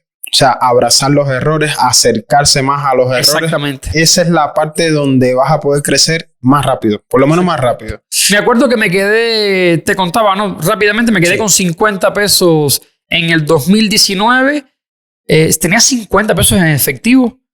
Y tenía mi doctorado aprobado, estaba feliz, pero no tenía dinero. Y buscando trabajo y me llaman de una taquería. Y digo, yo estaba insistiendo, dame un chance, yo le sé trabajar a esto. Y me llaman de mesero en una taquería y digo, feliz. Al otro día regresé con 600 pesos de propinas. O sea, ya empiezas, tienes la mentalidad, estás visualizando el éxito. Estás visualizando el cambio desde el esfuerzo, desde la confianza en ti mismo. Y no te detuviste. Esa es otra parte. Jamás. Nunca te detuviste. Miche, ¿qué pasa más al migrar? O sea, ¿qué pesa más al migrar? ¿La maleta que traes o la mentalidad que tenemos que cambiar al migrar? La mentalidad, el migrante viene con una maleta vacía. O sea, el migrante, no importa si vengas con 10 kilos, el equipaje físico es lo de menos. Eso lo puedes perder en un aeropuerto y tienes que seguir adelante. Yo creo que con lo que más cargas es con tu conciencia, es con prejuicios. Yo siempre digo que es un gran error para muchos migrantes y siempre hablo de experiencia, hablo de migrantes cubanos. No vas a triunfar nunca al país que llegues siendo migrante si tienes la cabeza en tu país de origen y los pies en el país nuevo, al lugar que llegaste. Es imposible. O sea, nunca vas a crecer, nunca vas a avanzar. Esto no quiere decir que entendamos las diferencias. No te desprendes de la familia. Si puedes, los vas a apoyar. Si puedes, vas a estar lógicamente estás presente emocionalmente, compartes dudas, compartes sueños, pero tienes que enfocarte mucho en ti, enfocarte mucho en ese paso. Si no estás enfocado en ti y en ese paso, si no estás bien tú mismo, si no comes sano, si no estás bien físicamente, no vas a poder ayudar a nadie. O sea, el migrante carga mucho el peso mental, el peso de la frustración, el peso de de querer, de pensar que no vas a poder salir adelante. Con ese peso, créame que no vas a poder. O sea, ese cambio de mentalidad es el primer paso para salir adelante. Y es echarle ganas. Literalmente, cuando decimos en México, echarle ganas, es echarle ganas. Es levantarte con la mentalidad de que vas a poder. Y, ¿por qué no? Cumplir tus sueños. O sea, el migrante al final es... el migrante representa sueños de un ser humano. Todos somos seres humanos.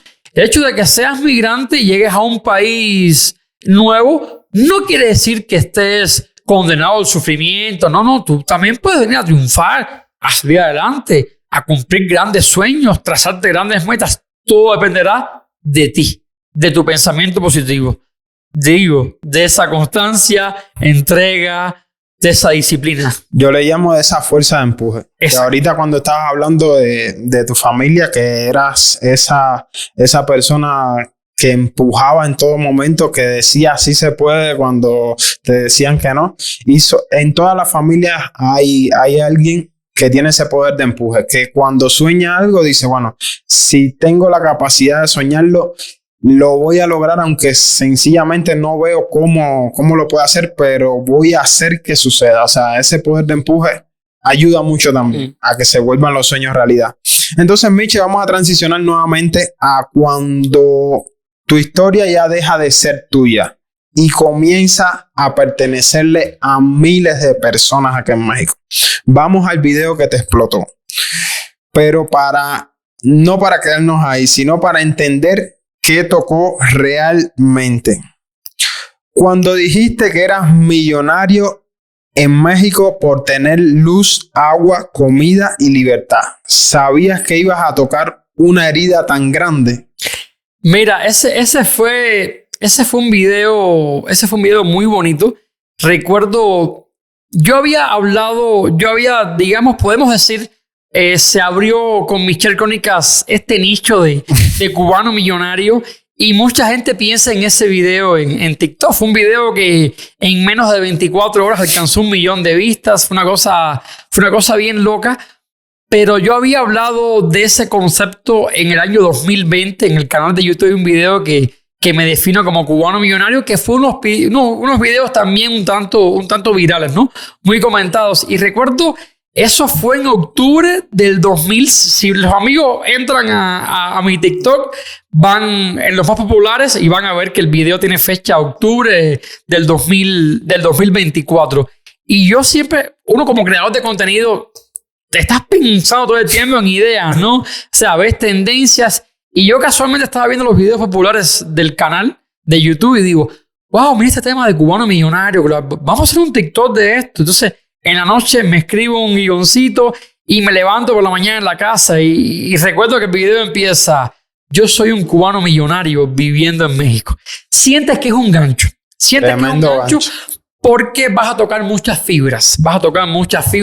Tanto para cubanos que llegan, tanto para los compatriotas que están viendo en México un abanico de posibilidades, y para mexicanos que a veces muchos comentan, no somos del todo conscientes de toda la abundancia, todas las oportunidades que tenemos en este México. Entonces, tienen que ponerlo en contraste, ¿no? O sea, a veces para nuestra vida valorarla. Decía Aristóteles en su libro 1, La Metafísica, de los 5 sentidos que nos han sido dados, la vista es la más importante de todos. Tenemos que a veces en la vida tropezarnos con un ciego para darnos cuenta que tenemos un tesoro. Tenemos el sentido que es la visión. Así es. Tenemos que a veces encontrarnos con una persona que le faltan las piernas para darnos cuenta de que no importa la marca de zapatos que llevemos puestas, tenemos piernas. O sea, podemos caminar, podemos hacer cosas. Ese tipo de cosas. Y en ese video es un poco como que llamar nuevamente a la conciencia. Miren las cosas que tenemos en México. Miren las cosas que sí, es cierto que no es un país perfecto, ningún país lo es, pero tenemos cosas que 11 millones de habitantes no tienen, que soñarían por tenerlas en su cotidianidad. Sí, fue una locura, y pues hasta el día de hoy me sigo sintiendo agradecido y me siento también orgulloso de que muchos cubanos que están recién llegados, que llevan un año pues se declaran cubanos millonarios. Gracias. Me siento orgulloso de que haya servido de inspiración. Así sí, es. Es muy bonito, muy bonito. Sí, hermano, la verdad, serviste de mucha inspiración. Hay que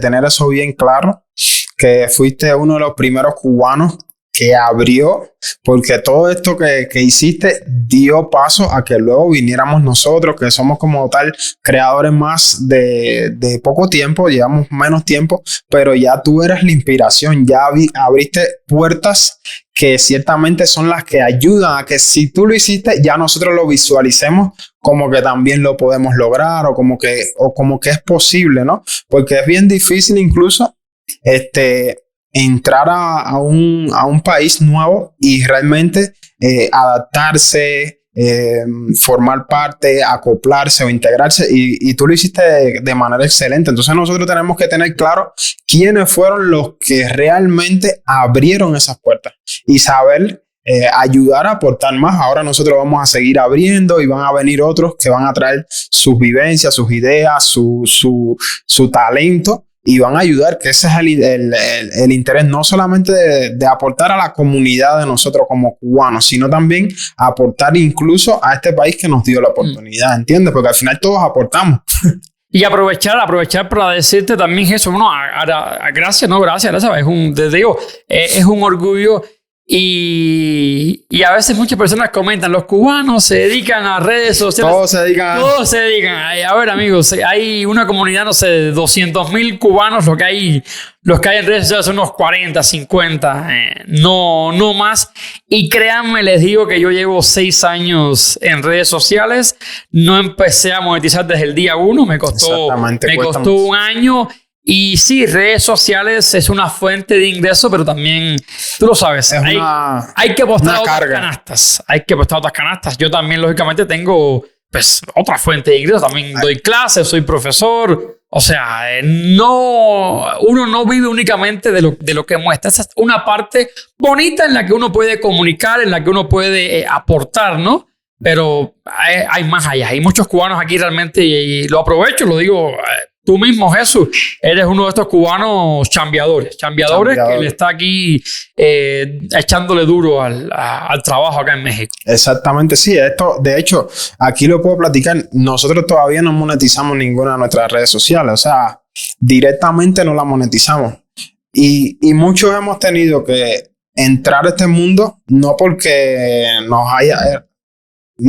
hayamos querido, sino porque ha sido una necesidad innata. O sea, es una realidad. Hay que acoplarse a los tiempos ahora. En el mundo actual debes tener presencia digital. O sea, es una necesidad. Si quieres emprender o quieres tener cualquier tipo de negocio, del que sea, debes tener una plataforma. Muchos negocios que a veces es cuestión de tiempo. Yo agradezco, muchos negocios me escriben, Michelle, ven aquí para que graben. Mira, la semana que viene en Puebla tengo una invitación para una señora que hace unas semitas. Ven, quiero para que grabes aquí en mi local, y agradezco mucho, y eso es parte de negocio. De apoyar. Lo es para mí, y apoyar a pequeños negocios. Agradezco mucho, pero el trabajo, hay muchísimo para hacer y muchísimo por aportar. Todavía. Y las redes sociales son una herramienta importante, pero no es la única. No es la única fuente. Y son libres. Realmente, ya de hecho hay una tendencia mundial donde ya los grandes CEO tienen una persona ahí que es encargada de sus redes sociales. Exacto. Ya las grandes transnacionales, empresas millonarias, están viendo que la atención en sí siempre ha sido un negocio. Pero ya es necesario que las marcas... ¿Ves? Porque yo estudio mucho eso. Las marcas humanicen la marca en sí. O sea, ya Coca-Cola, tú sabes quién es el CEO, y él tiene una persona que lo graba. Él no saca quizás TikTok igual a nosotros, pero ya es necesario para que la gente realmente conozca la persona que está ahí. Entonces es algo de que el mundo cambia, y nosotros evidentemente...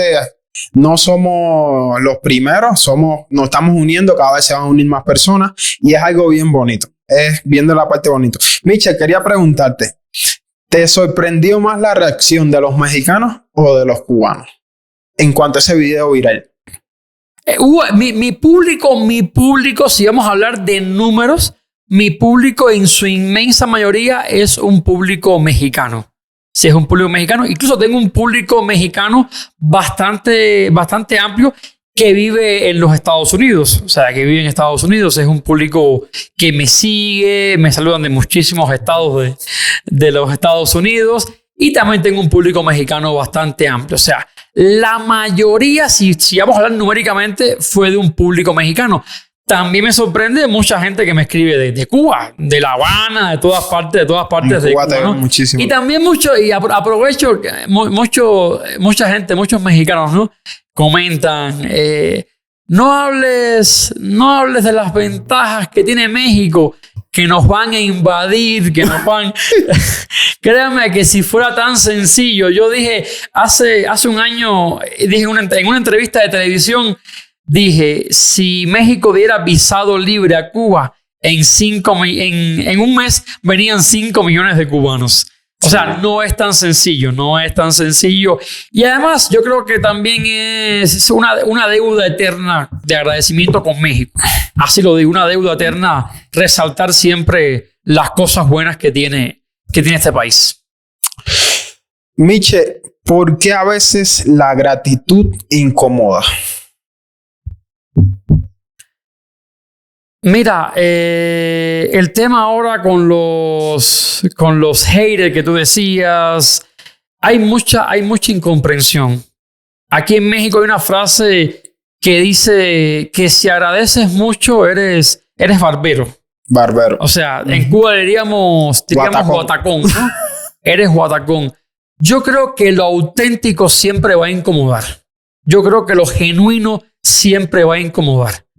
¿Y por qué lo auténtico, lo genuino va a incomodar? Porque aunque no seas capaz de reconocerlo, te está tocando fibras. Te está tocando aristas que dices, chin, diríamos en México. Yo esto no lo voy a decir, yo esto no lo voy a hacer.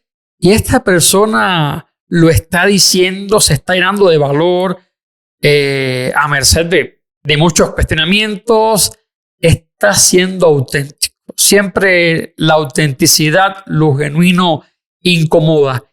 Y si eres genuino, eres auténtico, lo menos que puedes hacer, y si eres aún más un migrante, como lo somos nosotros, todos somos de algún modo migrantes, ¿no? Migramos hasta de un estado a otro, migramos.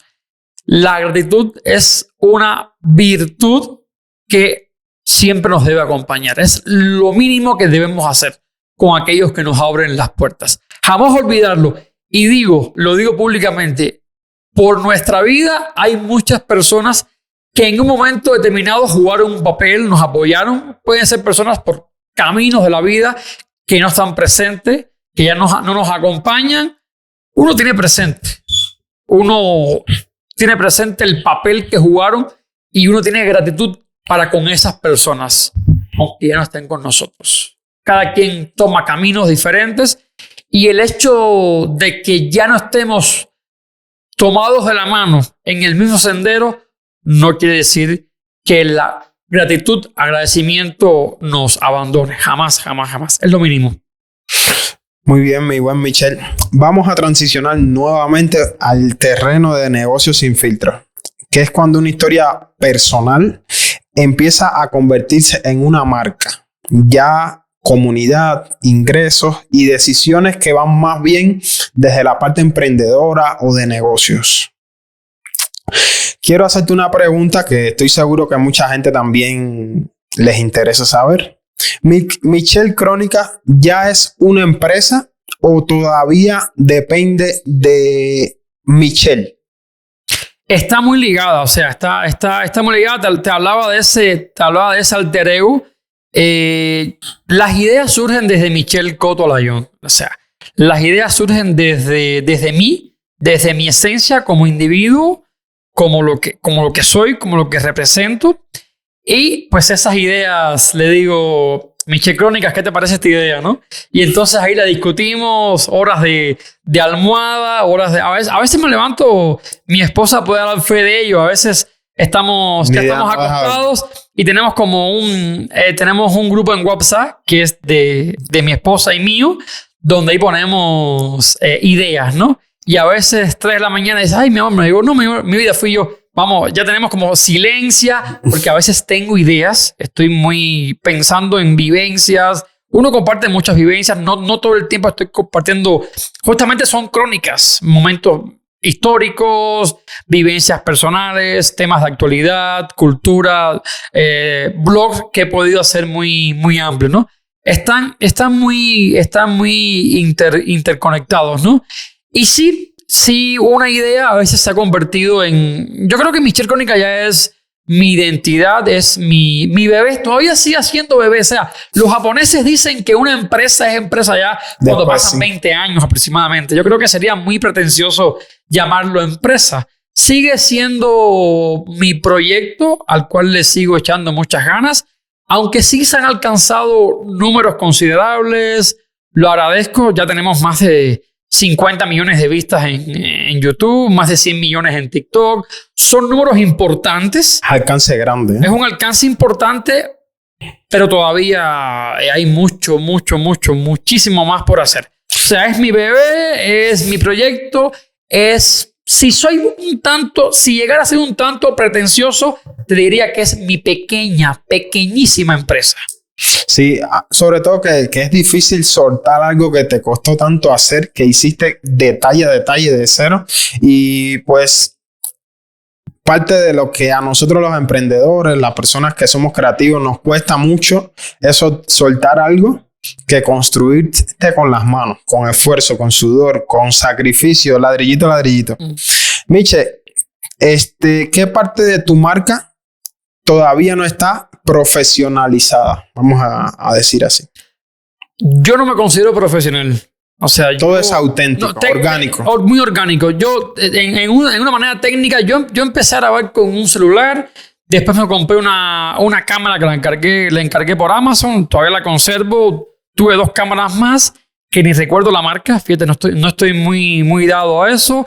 Por mucho tiempo trabajé con un programa de edición que no era de paga. Hasta que después ya tendrá unos 3 años. 2 años, posiblemente, sí, 2 años. Ya fue en el 24, me compré una GoPro, ya modernicé, micrófonos, como que le invertí, ¿no? Ya una cámara de 15,000 pesos, ya unos micrófonos de 7,000 pesos. Si hablamos de cifras, de inversión, de inversiones ya más considerables. Primeras cámaras fueron de 3,000, 5,000 pesos, no eran grandes cámaras. Ya tengo un programa de edición profesional que es Filmora. Yo trabajo con Filmora, edito con Filmora. El programa es profesional. Pago los derechos de autor, pago una página de música. La música que yo uso es música de derecho de autor, pero yo no soy profesional. O sea, no es este equipo que tienes tú que es profesional. No tienes un equipo de... No, yo no tengo un equipo. A mí me enseñó a editar mi esposa. Ella sabía editar de la prepa, me enseñó básico y ella me dice, eres mi maestro ahora. O sea, yo con tutoriales, o sea, además no he tenido un profesor de edición. O sea, si vamos a hablar de un trabajo profesional, no. Ha sido muy orgánico y siempre he intentado, ya lógicamente, ya subo videos en TikTok con subtítulos, ya intento buscar música adecuada al tema que trabajo, pongo muchas capas, ya creo, pero es muy orgánico. Intento todo el tiempo que la esencia del canal sea el mensaje. Lógicamente, ya con un buen audio, con una mejor definición. No estoy cerrado. Es una pequeña empresa. Es mi proyecto. Es mi proyecto, pero no, es orgánico. Miche, ¿qué tuviste que aprender sobre cobrar? Todo desde cero, desde el tema. Recuerdo que con YouTube al año, cuando empezamos a monetizar, que Google te envía un código y era un dolor de cabeza. Yo me acuerdo que era un dolor de cabeza. Recuerdo los primeros videos, editaba un video, los primeros videos eran de 3 minutos y yo salía con dolor de cabeza. Decía, ¿cómo me metí en esto? Y todavía no estábamos monetizando, ¿no? Estábamos en Morelia, mi esposa tenía una maestría, yo estaba en un doctorado, teníamos un ingreso los dos considerable y yo creo que también eso nos permitió como que arriesgar, ¿no? Porque salir de la zona de confort. Estábamos apostando a otra canasta más de huevos. Otro medio ingreso. Y tuve que aprender desde cero, mucha investigación. También lo que pasa que muchos amigos quizás que nos ven y no lo saben, no están empapados con el tema. nosotros los creadores recibimos, el pago lo recibimos por anuncios. Y el pago lo recibimos desde Estados Unidos. O sea, nosotros recibimos un pago desde Google, Estados Unidos. O sea, tenemos la declaración, creo que es VW8, que es la declaración ante los Estados Unidos. Enviamos esa declaración, que es cada 2-3 años hay que renovarla. Nosotros pagamos un impuesto de un porcentaje que es bastante alto, es casi un 10% a los Estados Unidos, más un porcentaje que pagamos, en este caso, a México, el SAT. O sea, son 2 impuestos. El dinero viene de Estados Unidos ya convertido a pesos mexicanos con el impuesto a Google y con el impuesto a México en este caso. Y todo, o sea, yo estaba dado de alta ante el SAT como profesor, daba clases particulares, o sea, después estuve vinculada con el DIF, que era, digamos que era pues, una empresa moral, y ahora como persona física. Persona física con actividad empresarial. Sí, con actividad empresarial, exactamente. O sea, esa es mi función, persona física con actividad empresarial. Pero es un mundo, fíjate que ahora pasó recientemente la declaración anual. En abril. En abril pasó, ahora tuve mi declaración anual. Yo pertenezco al régimen de Reciclo. Mira, todos los amigos que estén en el podcast, estoy contigo compartiendo información importante, ¿no? Importante. Es una clase y personal, del emprendimiento. O sea, todo esto es un tema. Es el pago del impuesto mensual. La declaración anual. O sea, sí es todo un rollito, Sí, es importante que nuestra comunidad también aprenda eso, que de la mano de que estás emprendiendo tiene que estar legal fiscalmente. Tenemos que estar acogidos a un régimen que realmente nos ayude a mantener nuestros ingresos claros, con comodidad, hacer todas las declaraciones, que eso va a abrir muchas puertas más adelante.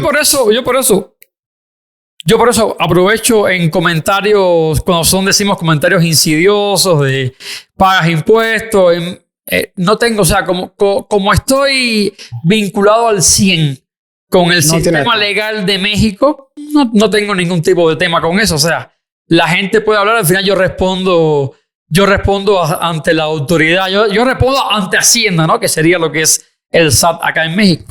Es un tema que podríamos dar clases de esto. Sí. Miche, ¿qué quieres construir alrededor de Michel Crónicas que todavía no existe? Quiero seguir creciendo, pero lógicamente de manera orgánica. Ahora recorrí el norte de México, me interesó muchísimo, el norte es otro mundo. Ahora estoy muy enfocado una próxima aventura en el sur de México. Me late mucho lo que es sobre todo Chiapas, tengo muchos deseos de conocer Chiapas. Dios permita, con el pasaporte mexicano que lo tengo, poder también explorar otros países. Tengo mucho deseo de conocer Guatemala, conocer algunos países del sur del continente. Michel Crónicas, yo quiero que siempre siga creciendo de manera orgánica, pero sobre todo dando un mensaje de amor. Yo siempre me despido en cada video, dejen mucho amor. ¿Y qué implica eso? Que el mensaje que se da siempre llegue, toque fibras. Siempre intento tocar temas sociales, sensibles, con el cual muchas personas se identifiquen. Vivencias que a mí me han tocado y que pueda compartir con otras personas. El mensaje siempre que sea muy cercano a la gente. Miche, vamos cerrando casi. Para un migrante que quiere crear contenido, pero piensa que no tiene nada interesante que contar, ¿qué le podemos decir? Cuando uno piensa que no tienes nada interesante que contar, mira, les voy a decir algo. En la ilustración decían que decía Kant en el texto que es la ilustración. Hay que dejarse por nuestros propios pensamientos. No se puede ser todo el tiempo objeto de opiniones ajenas, ¿no? Tienes que creer mucho en ti. Tienes que desprenderte de falsos maestros y creer en ti. O sea, si tú lo que piensas, y más en redes sociales, no lo ventilas para que la gente opine, pues no vas a saber. No vas a saber. Claro que en el tema de redes sociales no basta con que se quede una hora, el músico que escribe una canción, si no pega en el público, algo no es por ahí. Pero si no sacas a la luz, no hay que aventurarse, hay que aventurarse. Yo empecé también de cero, todos empezamos de cero y constancia, disciplina y entrega son la clave del éxito. Tan claro como es. Michel, para cerrar, si tuvieras una cámara que te pusieran a la vista de todo el mundo, ¿qué mensaje te gustaría dar que la gente se quede con ese mensaje tuyo? Luchen por sus sueños, crean en sí, recuerden que la familia es el pilar fundamental. No importa que esté usando este medio para dar este mensaje, no importa que esté usando esta red social para llegar a más personas, lo verdaderamente importante es aquello que no se ve en las redes sociales. Muchas gracias, Michel. Me has dado y nos has dado a toda la audiencia una plática espectacular. Hemos avanzado en muchísimos temas y nos quedamos cortos por el tiempo. Y la verdad, hermano, te agradezco mucho por tu nobleza, por ser una persona tan natural, por ser tan genuino, porque eso es algo que tienes ahí, que tiene tu marca. Y pues nada, te deseo todo el éxito del mundo, que sigas creciendo. Aquí tienes un colega, amigo, hermano, un paisano. Y la verdad es un orgullo también, hermano, tenerte y poder contar contigo, que te llamé, que tuviste la sencillez de decirme, Jesús, estoy aquí por el norte, pero vamos a agendar para tal fecha y tal. Y la verdad eso, al igual que quiero dejar público también, que gracias a ti, Michel, gracias a ti, pusiste en órbita a nuestro negocio de Jesús Commerce hace un año atrás. Quería celebrar contigo este año que cumplimos, ya que en aquel contexto histórico, fíjate que yo no soy bueno para la fecha. Yo sé que fue en abril, mayo o abril. Ahí está nuestro colega el Loren, que también es parte del equipo de nosotros. En aquel contexto, hermano, ya nosotros teníamos un año entero trabajando, dándole duro, sin ver resultados, sin ser rentable, pero sí sin perder las ganas de salir adelante y perfeccionando el proceso interno, o sea, el sistema de la empresa en sí. Siempre he sido una persona muy ambiciosa, pero también con los pies sobre la tierra, muy chambeadora, como tú me has dicho. Y en ese momento histórico que usted hizo la colaboración, que yo le mandé la invitación, porque nuestro colega me dijo, oye, compadre, escríbele a Michel, que seguro que te va a hacer caso. Usted respondió rápido, puso una energía increíble en aquel video, a tal punto que yo ese día que me la pasamos contigo, que fuimos a grabar, que yo estuve viendo cómo tú hacías todo, me motivaste a tal punto que yo en ese momento también le perdí el miedo a la cámara. Y luego de eso, el teléfono de nosotros reventó, colapsamos. Tuvimos que contratar personas, eso no te lo había comentado. Tuvimos que contratar un equipo de atención al cliente porque no podía. O sea, era yo solo el que estaba trabajando en ese momento. No podía atender a los clientes de tantos que llegaron y clientes ya convencidos porque eran seguidores tuyos, comunidad cubana.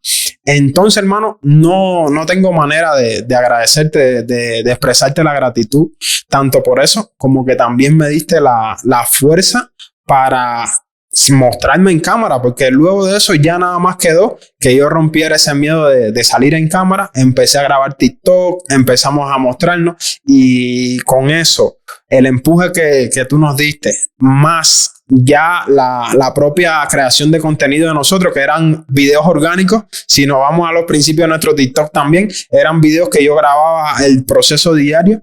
Gracias a eso pudimos construir esta pequeña empresa también. Pudimos construir una comunidad que hoy tenemos casi ya en total en todas las redes como 30 o 40 mil seguidores. Pudimos también darle empleo a muchos cubanos que en un año han pasado por la empresa, han podido trabajar con nosotros y se construyó un proyecto que ya hoy no dirijo yo, dirige mi esposa Maciel, pero fue o es algo que ha servido de muchísimo a la comunidad. Entonces, hermano, te agradezco aquí en público de todo corazón por todo eso que aportaste, que lo hiciste con tu siendo genuino, siendo muy natural, y la verdad, hermano, cambiaste muchísimas vidas con eso. Entonces, quería cerrar de esa manera, hermano Michel. Muchas gracias. No, al contrario, gracias a ti.